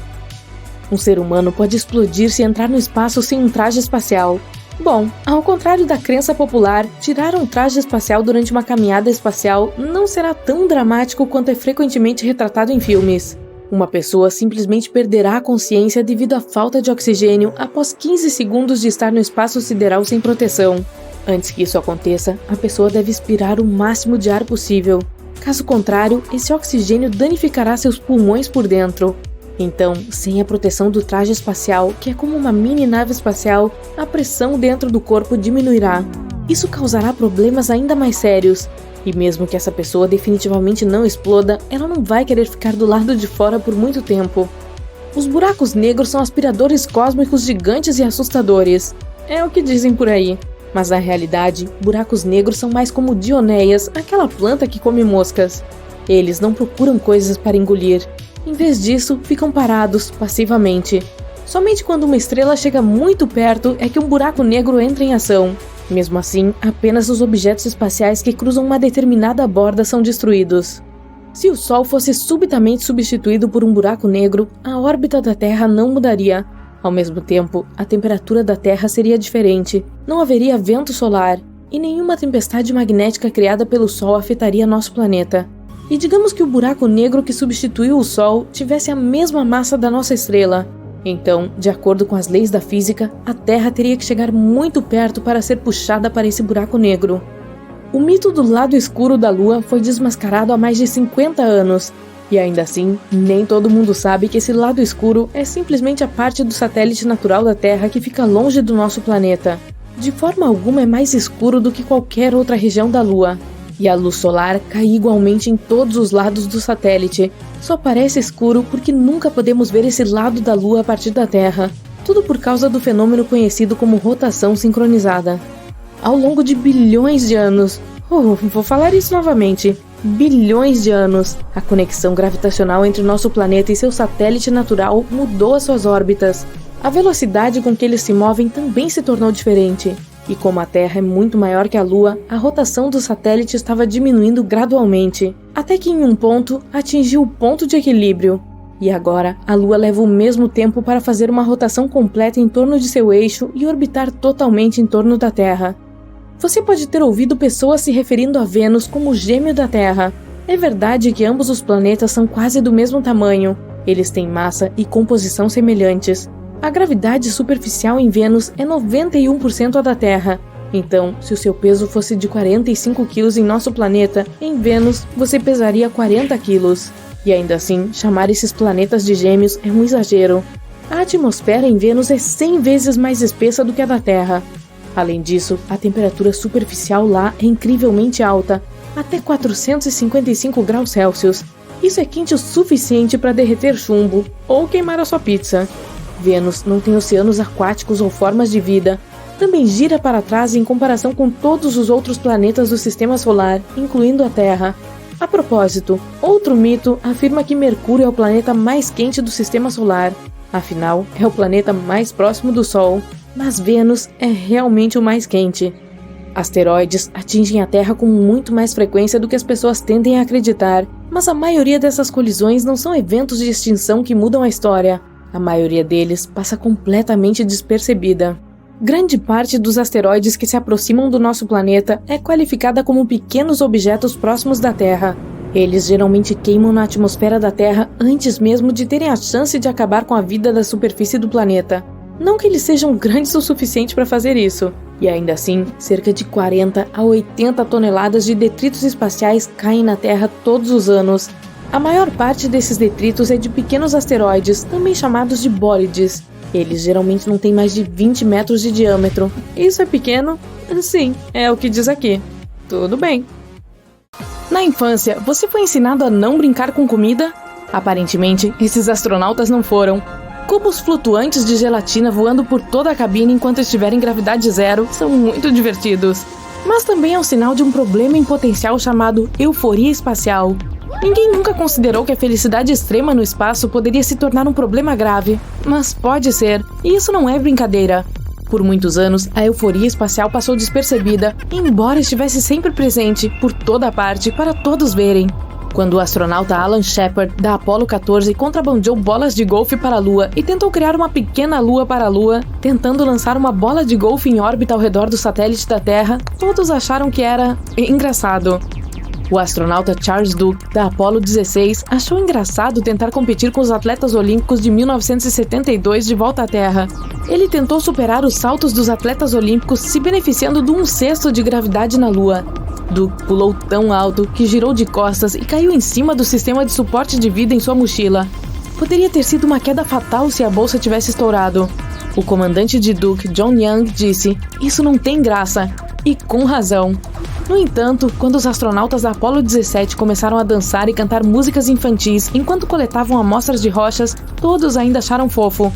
A euforia espacial novamente passou despercebida. Já em 1965, quando Ed White se tornou o primeiro norte-americano a caminhar no espaço em uma caminhada espacial com cabo, sua euforia espacial ficou evidente. Ele ficou fora por muito mais tempo do que o necessário para testar sua mobilidade com o primeiro jetpack, ou MMU, como era chamado, oficialmente a unidade de manobra tripulada. Em suas próprias palavras, "Eu não vou voltar, isso é divertido." Finalmente, quando ordenado a retornar à sua nave espacial Gemini, Ed White disse que era o dia mais triste da sua vida. Obviamente, algo sinistro está em ação com a euforia espacial. A ausência de peso, combinada com a visão da Terra passando abaixo, cria uma alegria que supera todo o senso de dever. É o grande perigo da euforia espacial. Agora, em retrospectiva, os efeitos da euforia espacial puderam ser vistos quando os astronautas da Apollo 17 pilotaram o veículo explorador da Lua. Eles excederam o limite de velocidade recomendado e puderam ser ouvidos gritando enquanto o veículo se equilibrava em 2 rodas, até mesmo ficando no ar às vezes. O astronauta canadense Chris Hadfield estava ocupado no trabalho durante sua EVA, ou atividade extraveicular com cabo, quando parou para olhar por cima do ombro. A glória do espaço o hipnotizou. Ele estava tão emocionalmente envolvido vendo a magnífica beleza da Via Láctea que lágrimas começaram a encher os olhos de Hadfield.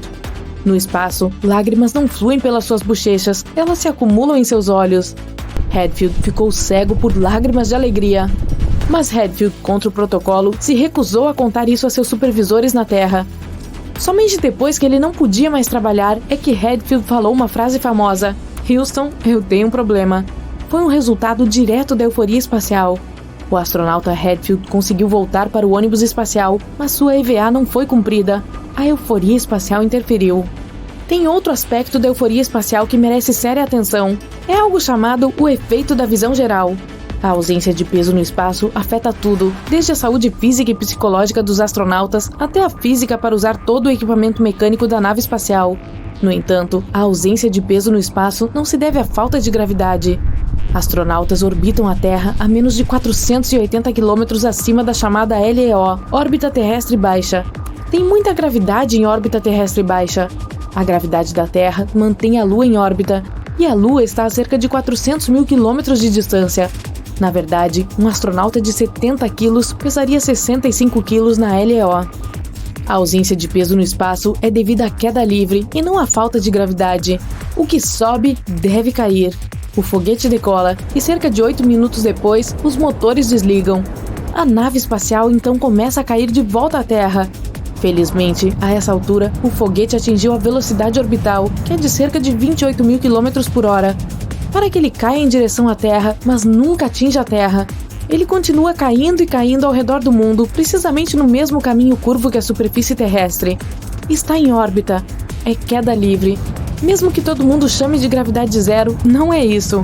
Se você colocasse uma balança de banheiro sob seus pés, quando estivesse em queda livre, ela mostraria zero. Você não pesaria nada. Isso porque a balança do banheiro também está caindo. O interessante é que os astronautas mantêm toda a sua potência muscular, sua massa permanece a mesma. Portanto, eles podem levantar equipamentos pesados no espaço que pesariam centenas ou até milhares de quilogramas na Terra. Astronautas se tornam super-humanos no espaço, e isso cria outra situação incomum. Há muitas situações incomuns no espaço. Na primeira viagem à Lua, os astronautas da Apollo 8 nem estavam programados para olhar para trás e fotografar a Terra. Os astronautas da Apollo 8 tiraram apenas uma quantidade limitada de fotos da Terra. Isso é incomum e meio estranho. No entanto, o nascer da Terra a partir da Lua se tornou talvez a imagem ambientalista mais influente do século XX e nem sequer foi planejada. Mas essa é a chave para entender o efeito da visão geral, surpresa com o inesperado. Ainda hoje, quase todos os globos da Terra não são realmente da Terra. Globos em escolas e bibliotecas mostram cada país, normalmente em cores diferentes. Cada país, com certeza, contém uma estrela, mas é para marcar a sua capital. Não é como a Terra se parece do espaço. Esses globos não são globos do planeta Terra. Na verdade, não é fácil encontrar um globo real do planeta Terra. Leia os rótulos desses globos de sala de aula. O mundo geopolítico.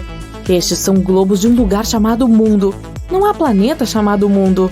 O mundo não existe no espaço. Ele existe na mesa ou prateleira de alguém. A definição de espaço é de origem geológica. O espaço é definido como existente até, mas não incluindo a atmosfera da Terra. A Terra nem é um objeto astronômico. Isso explica por que na primeira missão à Lua, a missão Apollo 8, não havia sido programada nenhuma foto da Terra.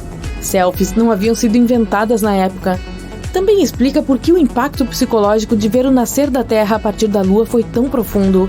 Era uma percepção única e totalmente nova para a qual todos e quaisquer humanos estavam totalmente despreparados. Ver a Terra no espaço foi uma surpresa total. Imagine-se flutuando no espaço fora da nave espacial. Você está cercado pela Via Láctea repleta de milhões de estrelas. O planeta Terra é um mármore azul passando sob seus pés, uma coisa hipnotizante. Como você reagiria? Isso mudaria você?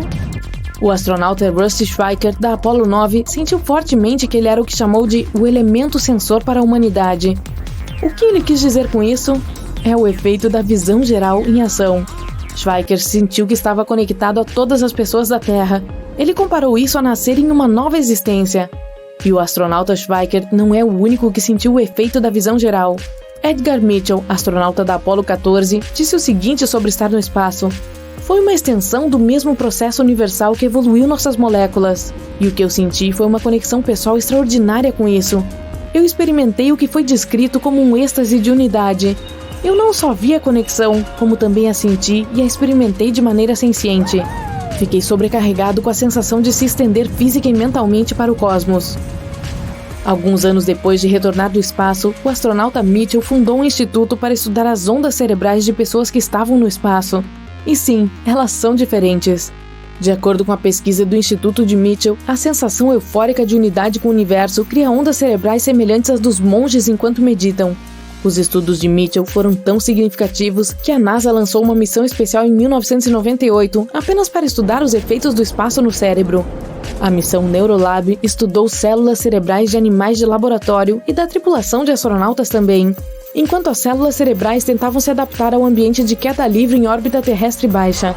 Nem todos podemos ser astronautas, mas todos podemos acessar experiências de realidade virtual do que os astronautas viram no espaço. A internet expandiu o nosso ponto de vista terrestre para compartilhar a unidade e sensibilidade do efeito da visão geral e nos dar um pequeno gostinho da euforia espacial que os astronautas sentem no espaço. Nossa Lua pode estar escondendo mais bolsas de água do que os cientistas imaginavam. A superfície dela é cheia das chamadas armadilhas frias, ou seja, regiões que ficam cobertas por sombra o tempo todo. Se pudesse ficar perto de um dos polos da Lua, principalmente o sul, você veria essas sombras por toda parte. São 39 mil quilômetros quadrados delas. Há armadilhas frias minúsculas, com apenas 1 centímetro de largura. E existem também centenas de milhares das grandes. Essas regiões estão mergulhadas na eterna escuridão e podem estar há bilhões de anos sem receber um raio de sol sequer. Agora os cientistas acham que elas estão escondendo mais do que imaginávamos. Inclusive, pequenos fragmentos de gelo do tamanho de uma moeda de 1 centavo. Embora em pequena quantidade, essa água poderia matar a sede dos astronautas ou ser usada para abastecer um foguete. Grande parte da água poderia ser armazenada em vidro ou entre os grãos da superfície da Lua. Há uma teoria que diz que 40 mil quilômetros quadrados da superfície lunar poderiam ter a capacidade de armazenar água. Mas isso só pode ser comprovado depois que alguém for lá ver pessoalmente ou enviar sondas capazes de escavar a superfície. A Lua não é totalmente branca e sem cor. Os astronautas do voo espacial Apollo, que pousaram lá em 1969, disseram que a Lua era meio marrom. Estudos posteriores mostraram que algumas regiões lunares mais escuras apresentam tons marrons e azuis.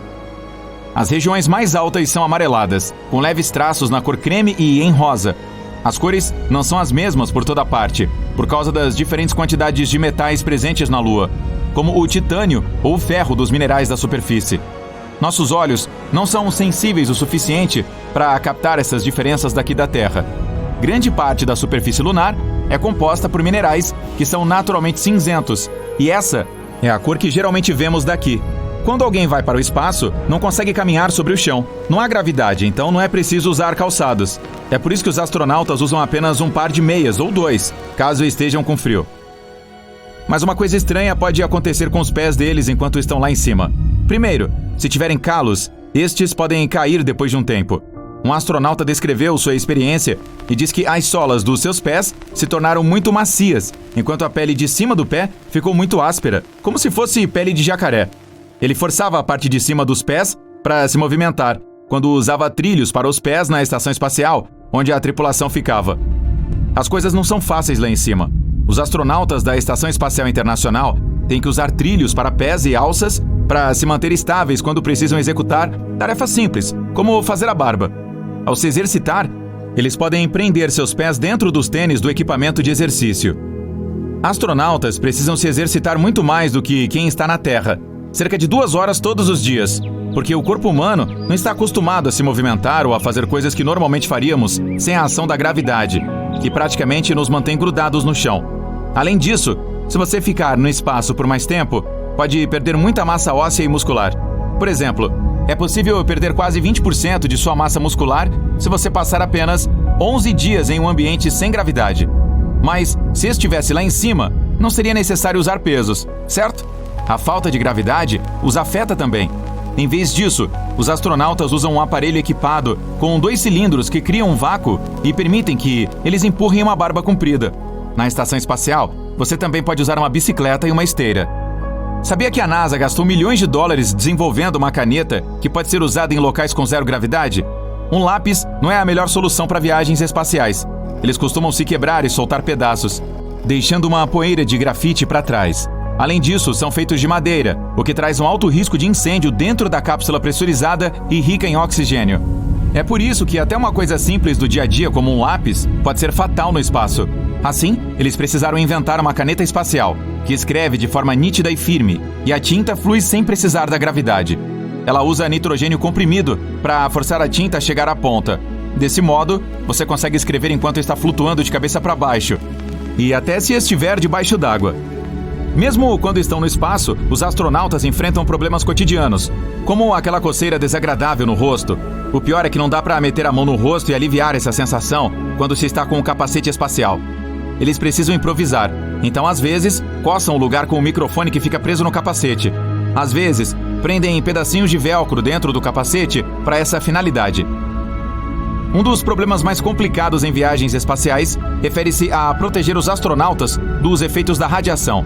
Nosso corpo ainda não evoluiu a ponto de lidar bem com tempestades de próton e raios cósmicos vindos do Sol. Claro, os trajes espaciais e os outros equipamentos são essenciais. Algumas pesquisas também mostraram que uma alimentação rica em antioxidantes, incluindo vegetais como espinafre, tomate e beterraba, ajuda muito na redução dos efeitos da radiação.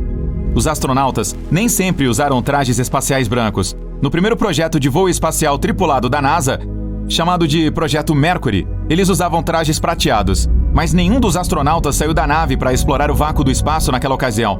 A cor prata não é boa para isso, pois os trajes espaciais precisam ser altamente refletivos. E o branco é ótimo nesse quesito. Essa cor é a que mais reflete radiação no espaço sideral. Estamos na Terra, o que significa que a atmosfera é como um escudo que nos protege dos 77% de radiação que vem do Sol. Mas os astronautas não têm essa proteção lá em cima, então ficam vulneráveis a queimaduras solares de alto grau e a temperaturas extremamente altas. O traje espacial branco tem o mesmo efeito da tinta branca das paredes, que ajuda a manter o ambiente mais fresco. Cores mais claras absorvem 35% menos calor. Mas o branco não é a única cor no armário deles. Quando estão indo para o espaço ou voltando para a Terra, eles costumam vestir um traje alaranjado. Essa é uma cor que chama a atenção.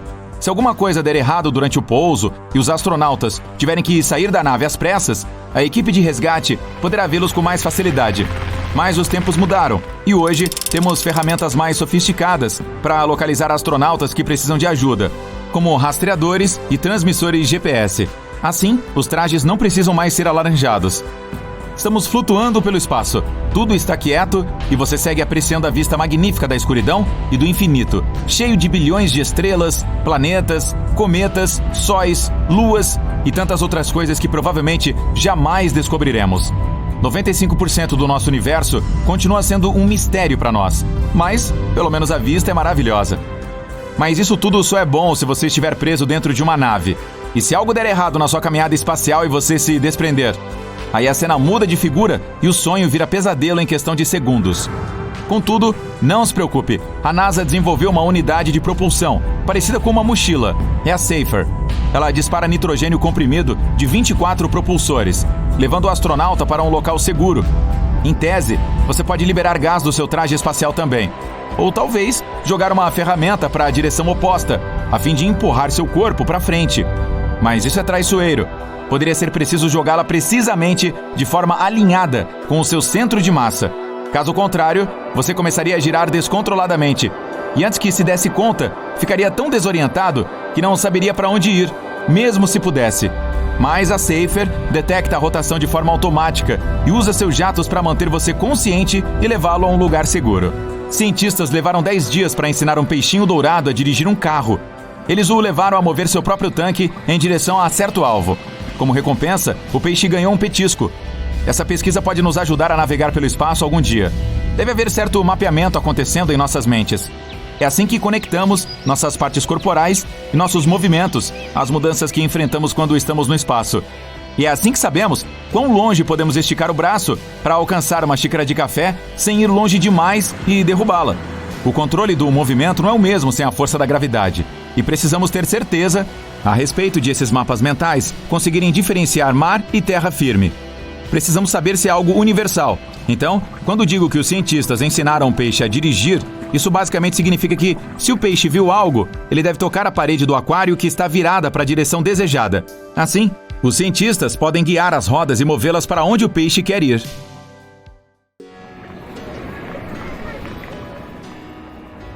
A uma distância de 640 anos-luz do Sol, os cientistas descobriram o planeta WASP-76b, onde chove ferro. Ele fica muito próximo ao seu Sol e sempre voltado com o mesmo lado para este astro. O termo para isso é a rotação sincronizada. A temperatura no lado ensolarado é tão alta que os metais derretem e evaporam ali. A outra metade do planeta é frio o suficiente para que os metais se condensem de novo e caiam como chuva. Falando em rotação sincronizada, nossa Lua funciona da mesma maneira. Não há lado escuro no nosso satélite. Ela fica sempre voltada para nós com o mesmo lado. Quando a Lua está entre a Terra e o Sol, o que chamamos de lado escuro fica bem iluminado. Simplesmente não podemos vê-la do nosso planeta. Um estudo recente afirma que a Lua tem uma cauda. Todos os meses ela envolve o nosso planeta como um lenço. É uma cauda delgada composta de milhões de átomos de sódio e ela segue o satélite natural da Terra. Nosso planeta viaja regularmente direto por ela. Os ataques de meteoros explodem esses átomos de sódio da superfície da Lua e avançam para o espaço. Você não vai acreditar, mas a Lua parece estar encolhendo. O satélite natural da Terra agora é 45 metros menor do que costumava ser centenas de milhões de anos atrás. A razão para esse fenômeno pode ser o resfriamento do interior da Lua. Isso também poderia explicar os terremotos que sacudiram a superfície do satélite natural do nosso planeta. Os astrônomos descobriram recentemente que Marte é sismicamente ativo. Martemotos ocorrem lá regularmente. Durante vários dias de cada mês, a Lua permanece entre o Sol e o nosso planeta. É quando a gravidade da Terra pega aquela cauda de sódio. O nosso planeta arrasta em uma longa faixa que envolve sua atmosfera. Essa cauda lunar é totalmente inofensiva. Ela também é invisível ao olho humano, pois é 50 vezes mais escura do que você pode perceber. Mas durante esses dias raros, telescópios de alta potência podem detectar o brilho amarelado e fraco dela no céu. A cauda parece um ponto brilhante, com 5 vezes o diâmetro da Lua cheia. Acontece que existem muitos planetas no universo, e até na Via Láctea, que tem água líquida ou congelada sobre eles. O mais próximo está dentro do nosso sistema solar. É a Europa, uma das luas de Júpiter. Os cientistas têm quase certeza de que embaixo da sua superfície congelada existe um verdadeiro oceano. Mas é muito cedo para se animar sobre a possibilidade de vida em tais planetas. A água líquida é apenas uma das muitas coisas necessárias para que a vida apareça em um planeta. Uma estrela na galáxia GSN O69 provavelmente se transformará em um planeta do tamanho de Júpiter nos próximos trilhões de anos. Isso pode acontecer por causa dos encontros regulares da estrela com um buraco negro. Primeiro, os astrônomos notaram explosões incomuns de raios-x estranhamente brilhantes. Eles dispararam a cada 9 horas. Depois de estudar esse fenômeno por algum tempo, os cientistas perceberam que era uma estrela se movendo em uma órbita única em torno de um buraco negro. E aqueles flashes deslumbrantes era o material sendo sugado da superfície da estrela pelo buraco negro. Descobriu-se que, ao longo de milhões de anos, o buraco negro já havia transformado a gigante vermelha em uma anã branca. E esse processo não vai parar. Os astrônomos acharam alguns vestígios de fosfina na atmosfera de Vênus. No nosso planeta, esse gás incolor e inflamável é frequentemente encontrado onde vivem micróbios. Não é à toa que uma nova teoria sugere que pode haver vida em Vênus. Mas mesmo que houvesse alguma vida na estrela da noite, ela só poderia ter aparecido na própria atmosfera dela. Provavelmente nenhum organismo vivo conseguiria sobreviver ao ambiente extremo do planeta. A superfície de Vênus é super seca. Não há água líquida lá. E a pressão é 90 vezes maior do que na superfície da Terra. As temperaturas geralmente passam dos 482 graus Celsius. Isso é calor suficiente para derreter alguns metais. Quanto a passar férias lá, agradeço, mas fica para a próxima. Na verdade, existe um lugar a milhões de anos-luz de distância, onde há uma nuvem espacial flutuante feita inteiramente de água. Ela é tão grande que poderia encher todos os nossos oceanos 140 trilhões de vezes. Um pouco mais do que precisamos.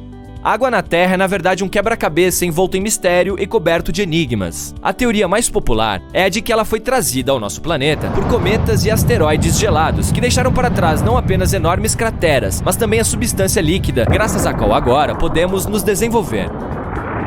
Mas no espaço há muita matéria orgânica, e sob condições específicas, ele poderia produzir tanta água que seria suficiente para encher nossos oceanos milhares de vezes.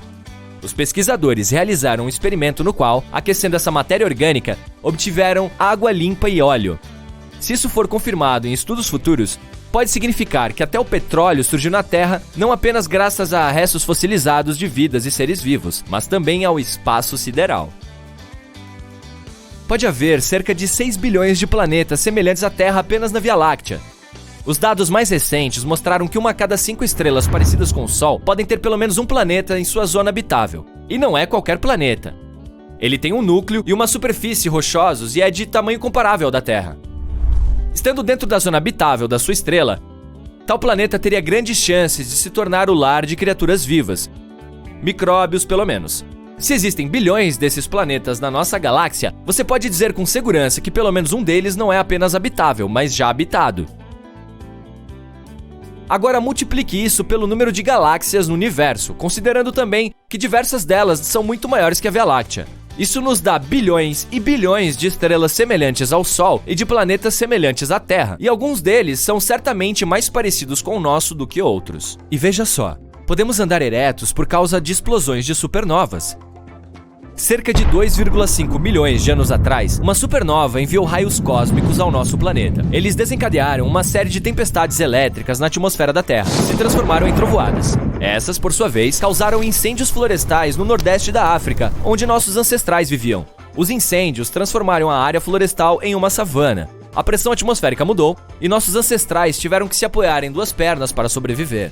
A maior explosão desde o Big Bang foi registrada em 2019. Isso aconteceu no aglomerado Ofiuco, que une milhares de galáxias. Segundo os cientistas, a explosão foi igual a 20 bilhões de bilhões, são 18 zeros, tá? De explosões de megatons, acontecendo uma vez a cada milissegundo por 240 milhões de anos. Vou ter que confiar nisso, minha matemática não é tão boa. Em 2019, a InSight, sonda da NASA, cujo objetivo era estudar o interior de Marte, registrou o primeiro maremoto de todos os tempos. Esses terremotos eram rápidos e aconteciam cerca de 2 vezes por dia. A maioria deles era minúscula, você nem o sentiria se acontecessem no nosso planeta. Até agora, mais de 300 maremotos foram detectados.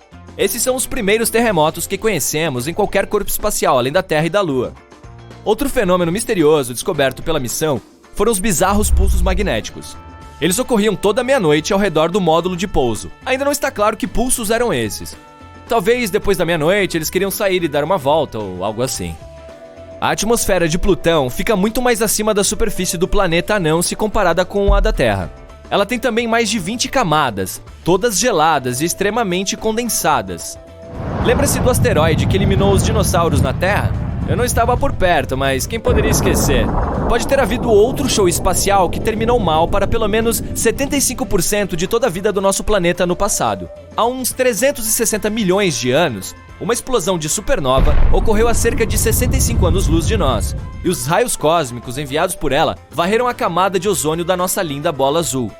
Uau, vizinhança difícil essa. A constelação de Órion é a mais brilhante no céu. Órion permanece visível durante os meses de inverno, quando a noite é mais longa. Isso a torna a constelação mais reconhecível para quase todos no mundo. A maioria das estrelas não parece se mover muito ou mudar a posição no céu. Isso não ocorre por as estrelas serem estáticas. É porque nosso Sol está se movendo com elas a cerca de 777 mil km por hora. É um grande desfile orbitando juntos ao redor da Via Láctea. As 3 estrelas que formam o asterismo, ou imagem estelar, conhecidas popularmente no Brasil como Três Marias, do cinturão de Órion, aparecem na mesma posição há muitos milhares de anos. Existe uma teoria de que os antigos egípcios usaram as estrelas do cinturão de Órion como modelo para a localização das 3 pirâmides de Gizé. A estrela mais brilhante do cinturão de Órion é a do meio, chamada Alnilam. É aí que a grande pirâmide de Quéops, com 147 metros de altura, foi colocada. No lado oeste de Quéops e em alinhamento preciso, fica a pirâmide de Khephren, com 144 metros de altura. É exatamente onde a estrela Alnitak está diretamente alinhada com a estrela brilhante do meio do cinturão. Ao lado leste de Khephren, onde está a estrela mais fraca do cinturão de Órion, Mintaka, ligeiramente desalinhada com as outras 2 estrelas, fica a maior pirâmide das 3. A pirâmide de Miquerinos tem 65 metros de altura e fica um pouco fora da linha das outras 2 pirâmides. Esse exemplo serve para ilustrar o profundo impacto que a constelação de Órion teve na história humana. A figura de tamanho heróico de Órion inspirou os antigos gregos a criar uma história semelhante a uma tapeçaria. Envolve outras 6 constelações espalhadas pelo céu de inverno, primavera e verão. Vamos ver o que essa história nos diz. Orion é retratado como um caçador. Naquela época, a caça era muito importante. Os caçadores forneciam comida. Portanto, há muito ligado a essa constelação, toda a cadeia alimentar, na verdade. No céu, Orion está em combate com a constelação de Taurus, o touro.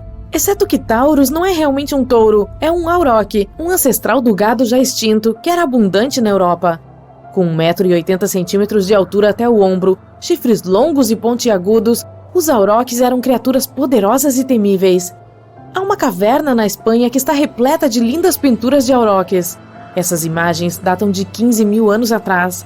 Requintadamente desenhadas com tintas que não desbotaram ao longo de 150 séculos, as protuberâncias na rocha destacam-se em 3 dimensões como os músculos do ombro dos auroques. A constelação de Taurus, o auroque, também está na caverna, com os famosos aglomerados de estrelas, as Pleiades nas costas e as Íades no focinho. A internet tem um emocionante tour virtual por essa caverna dos touros cheia de auroques. Talvez ela devesse ser renomeada como a Caverna dos Auroques. Recentemente, o DNA completo de um auroque foi recuperado de um esqueleto bem preservado. E os cientistas esperam devolver esses animais à existência. Boa sorte e votos de sucesso para essa tentativa de reviver uma espécie extinta. Aldebaran é a estrela gigante vermelha brilhante que marca o olho de Taurus. Os touros, quando zangados, sempre ficam com esse olhar de sangue no olho. Isso não faz você se perguntar por que o alvo em um alvo de dardos ou tiro com arco é sempre vermelho? Rastejando atrás de Orion está Leo, o leão. Os leões não viviam apenas na África em tempos passados. A Caverna dos Touros, na Espanha, tem uma pintura de Leo, o leão. Sim, essas pessoas pré-históricas estavam desenhando as constelações do zodíaco. Isso é outra história, para outra hora. Orion se livra do touro e do leão. E aí, a história fica interessante. Orion afirma em seu momento de triunfo: posso derrotar qualquer animal que eu quiser. A ostentação de Orion se torna o centro desse drama do céu quando Gaia, ou Terra, decide se envolver. As palavras de Orion ressoaram em todo o mundo. Isso pode ser na época da pré-história em que a civilização estava mudando de uma sociedade tribal de caçadores-coletores nômades para uma sociedade agrária. Esses últimos desenvolveram aldeias e cidades há 12.000 anos.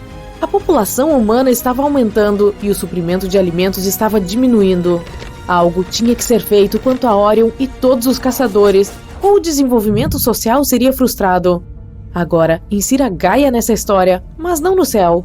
Não há constelação de Gaia no céu. Gaia é a Terra. Nascida sem pais diretamente do caos elemental, Gaia era a personificação feminina do nosso planeta, e a própria palavra significa solo.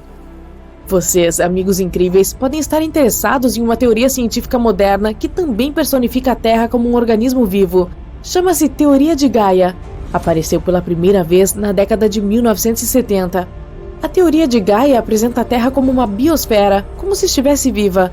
A teoria afirma que todos os componentes do planeta trabalham juntos como um sistema dinâmico totalmente interconectado. Isso é chamado de simbiose ou sinergia. Juntos, eles produzem as condições ideais para a vida.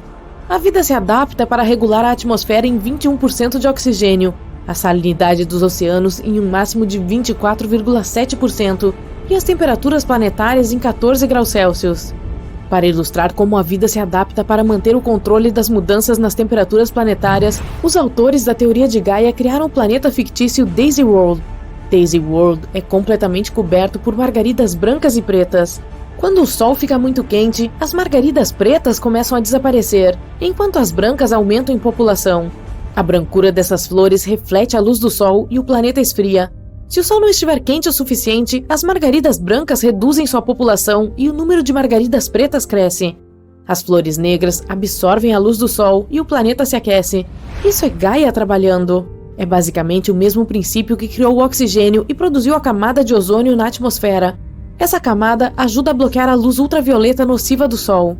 Os cientistas demoraram a aceitar a teoria de Gaia por causa da falta de evidências convincentes, mas hoje em dia temos supercomputadores de inteligência artificial de autoaprendizagem.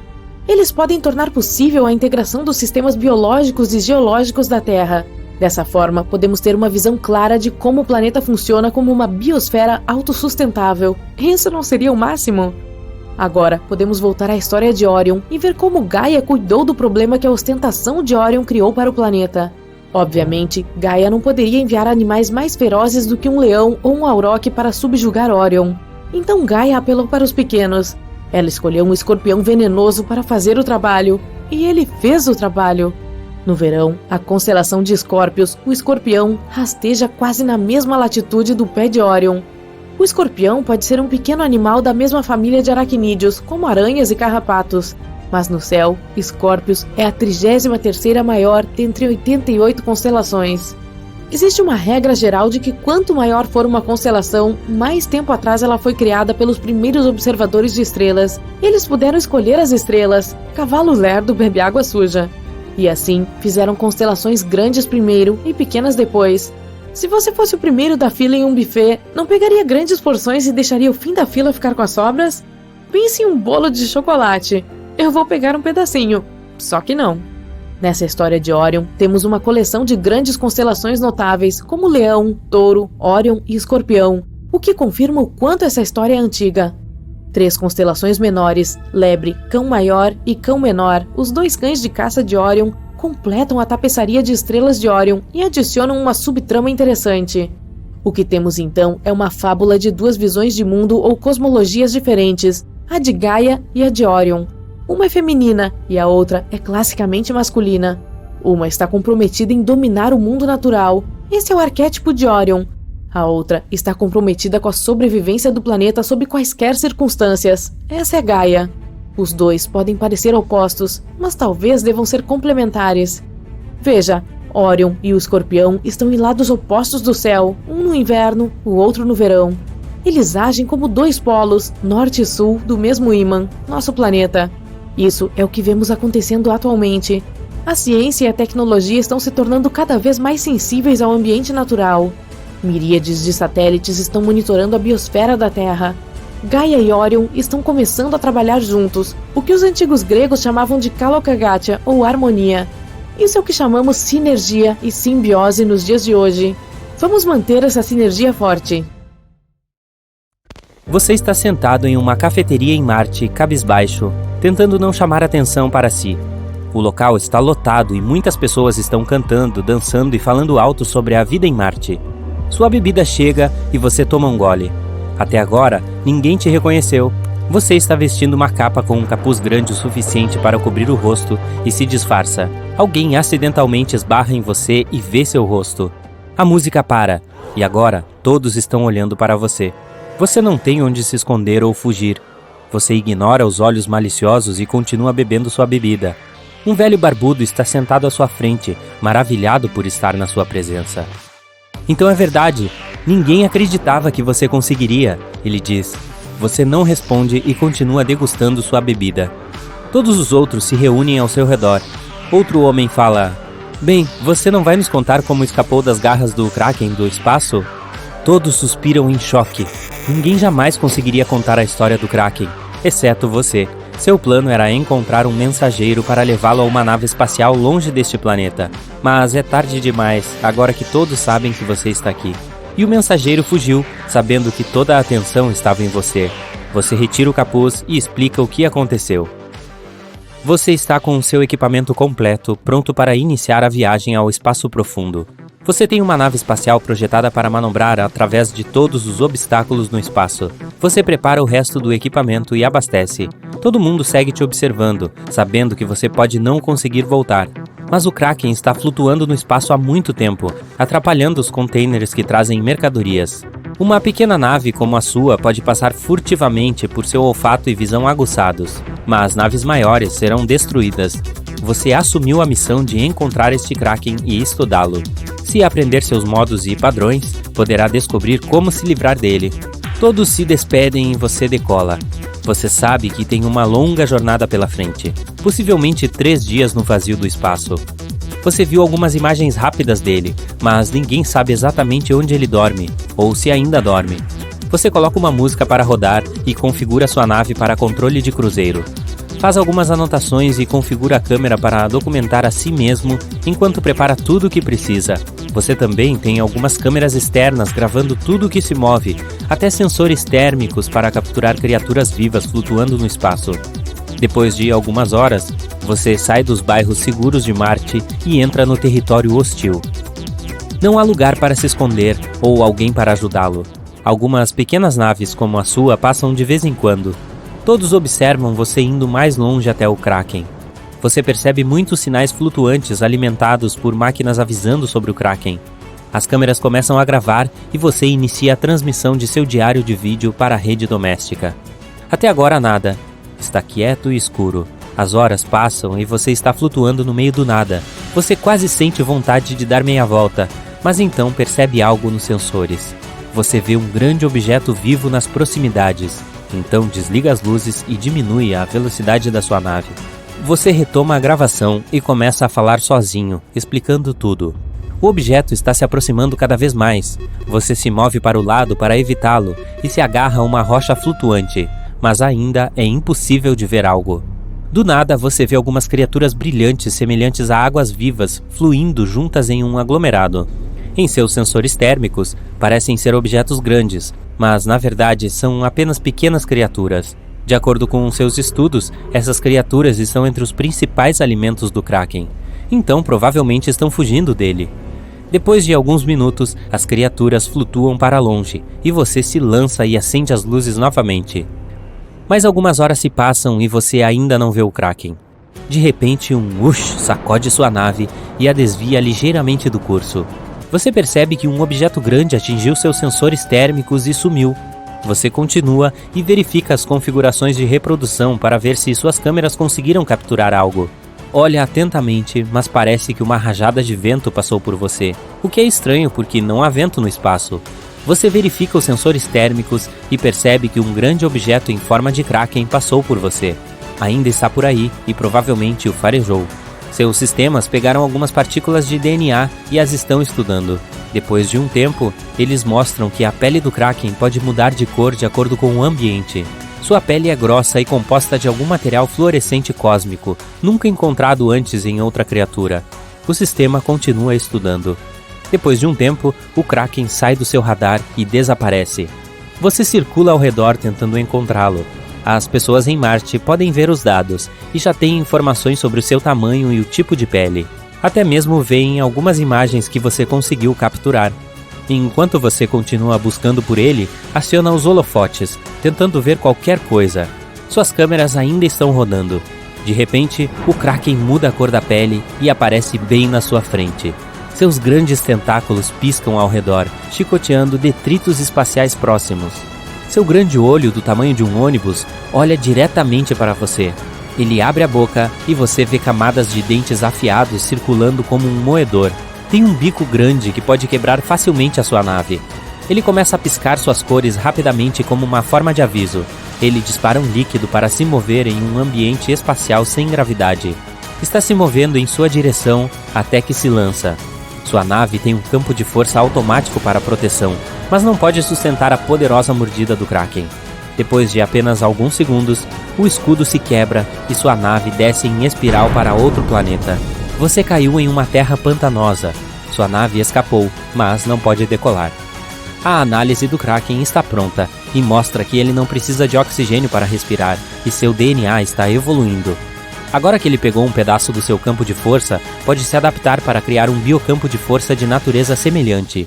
Mas você caiu em um planeta estranho. Você coloca seu traje de segurança e observa o ambiente. A atmosfera está cheia de nitrogênio e enxofre.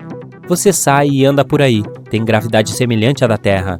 À medida que você se aventura pelo pântano, começa a ver pequenas partículas de pele semelhantes às que sua nave capturou. O líquido abaixo de você é uma substância estranha que parece estar deteriorando seu traje, então você opta por pairar no ar. As árvores são estranhas e parecem estar vivendo da atmosfera, mas não há sinal de vida em nenhum lugar. De repente, você vê uma enorme cratera que leva ao centro do planeta.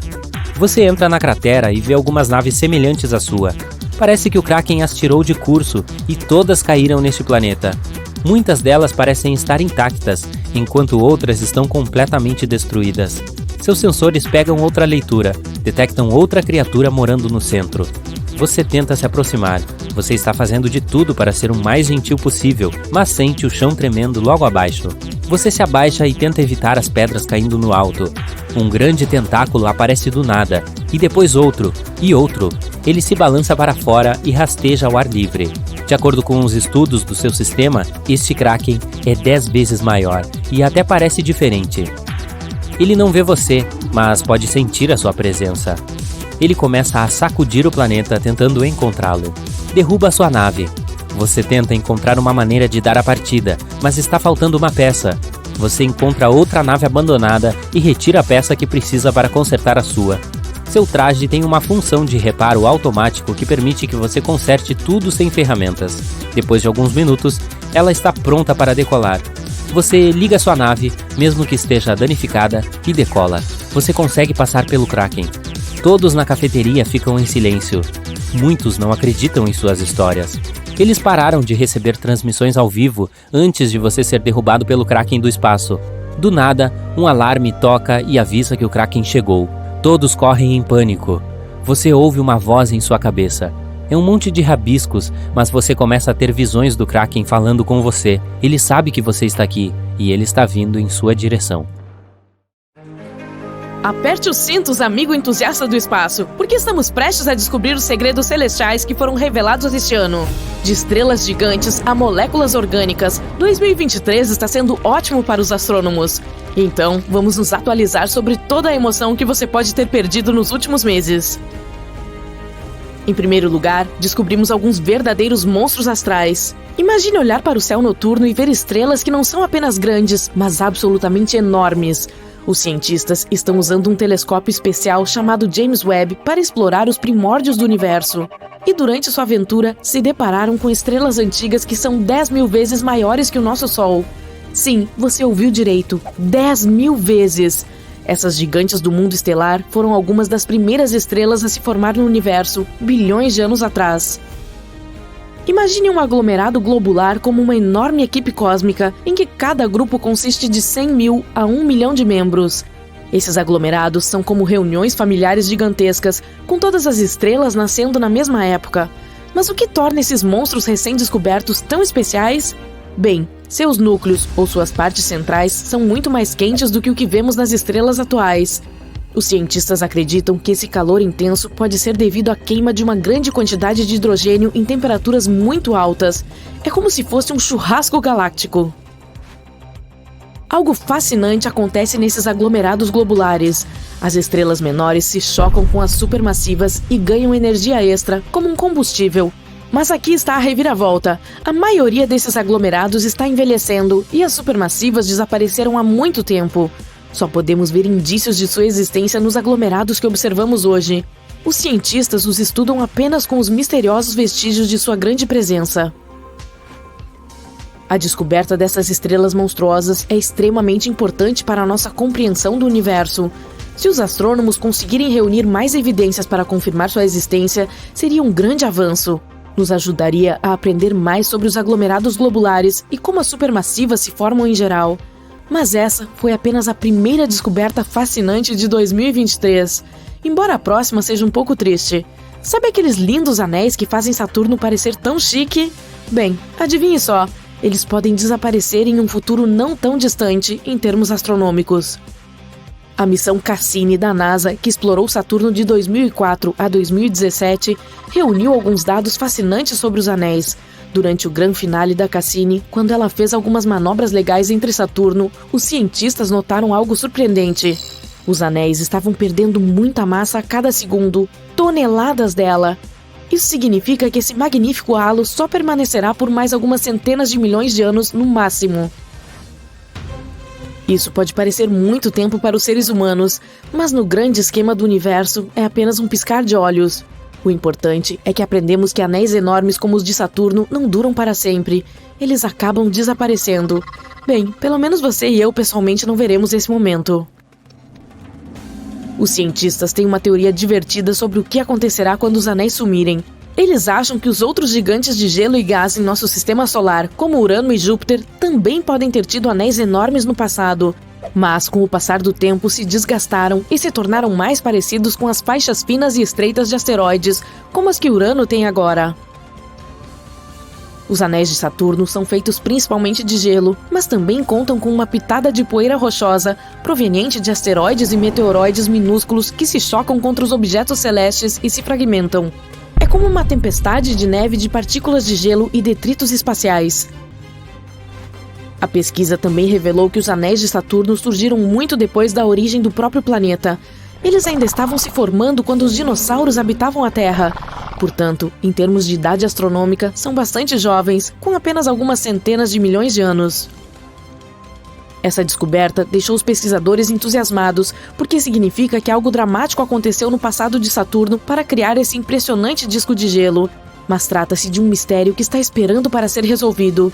Os cientistas querem descobrir o que exatamente causou a formação dos anéis e por que eles têm uma estrutura tão impressionante. Esperamos que consigam descobrir. Mas passando para algo mais otimista, temos outra notícia espacial empolgante. Recentemente, os astrônomos estudaram uma das galáxias mais distantes do universo e encontraram algo surpreendente: moléculas orgânicas. A galáxia em questão tem um nome longo, SPT-0418-47.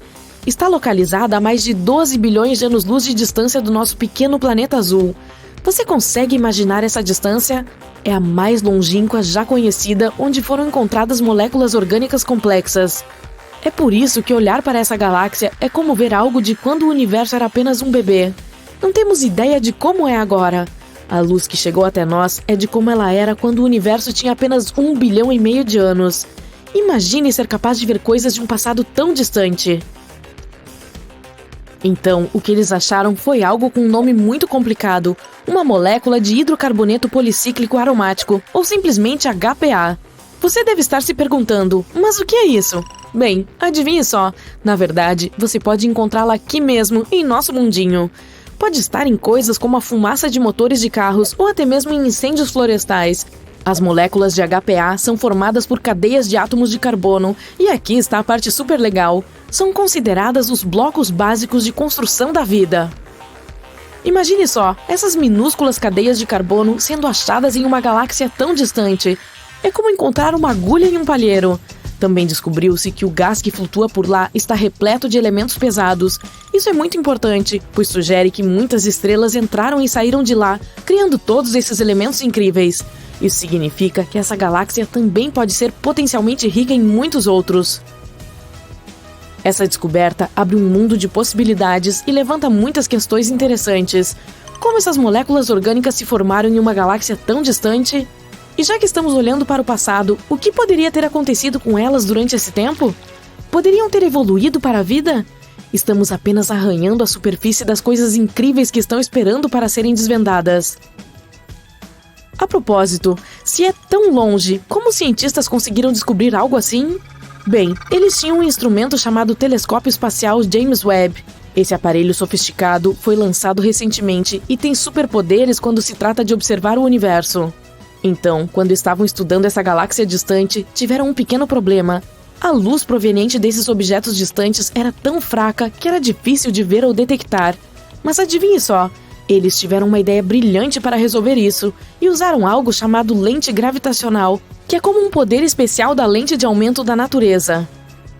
Imagine duas galáxias alinhadas perfeitamente, como em uma sessão de fotos. A luz da que está distante, a de fundo, viaja em nossa direção, mas em sua jornada passa pela do primeiro plano, que é como uma lente espacial gigante.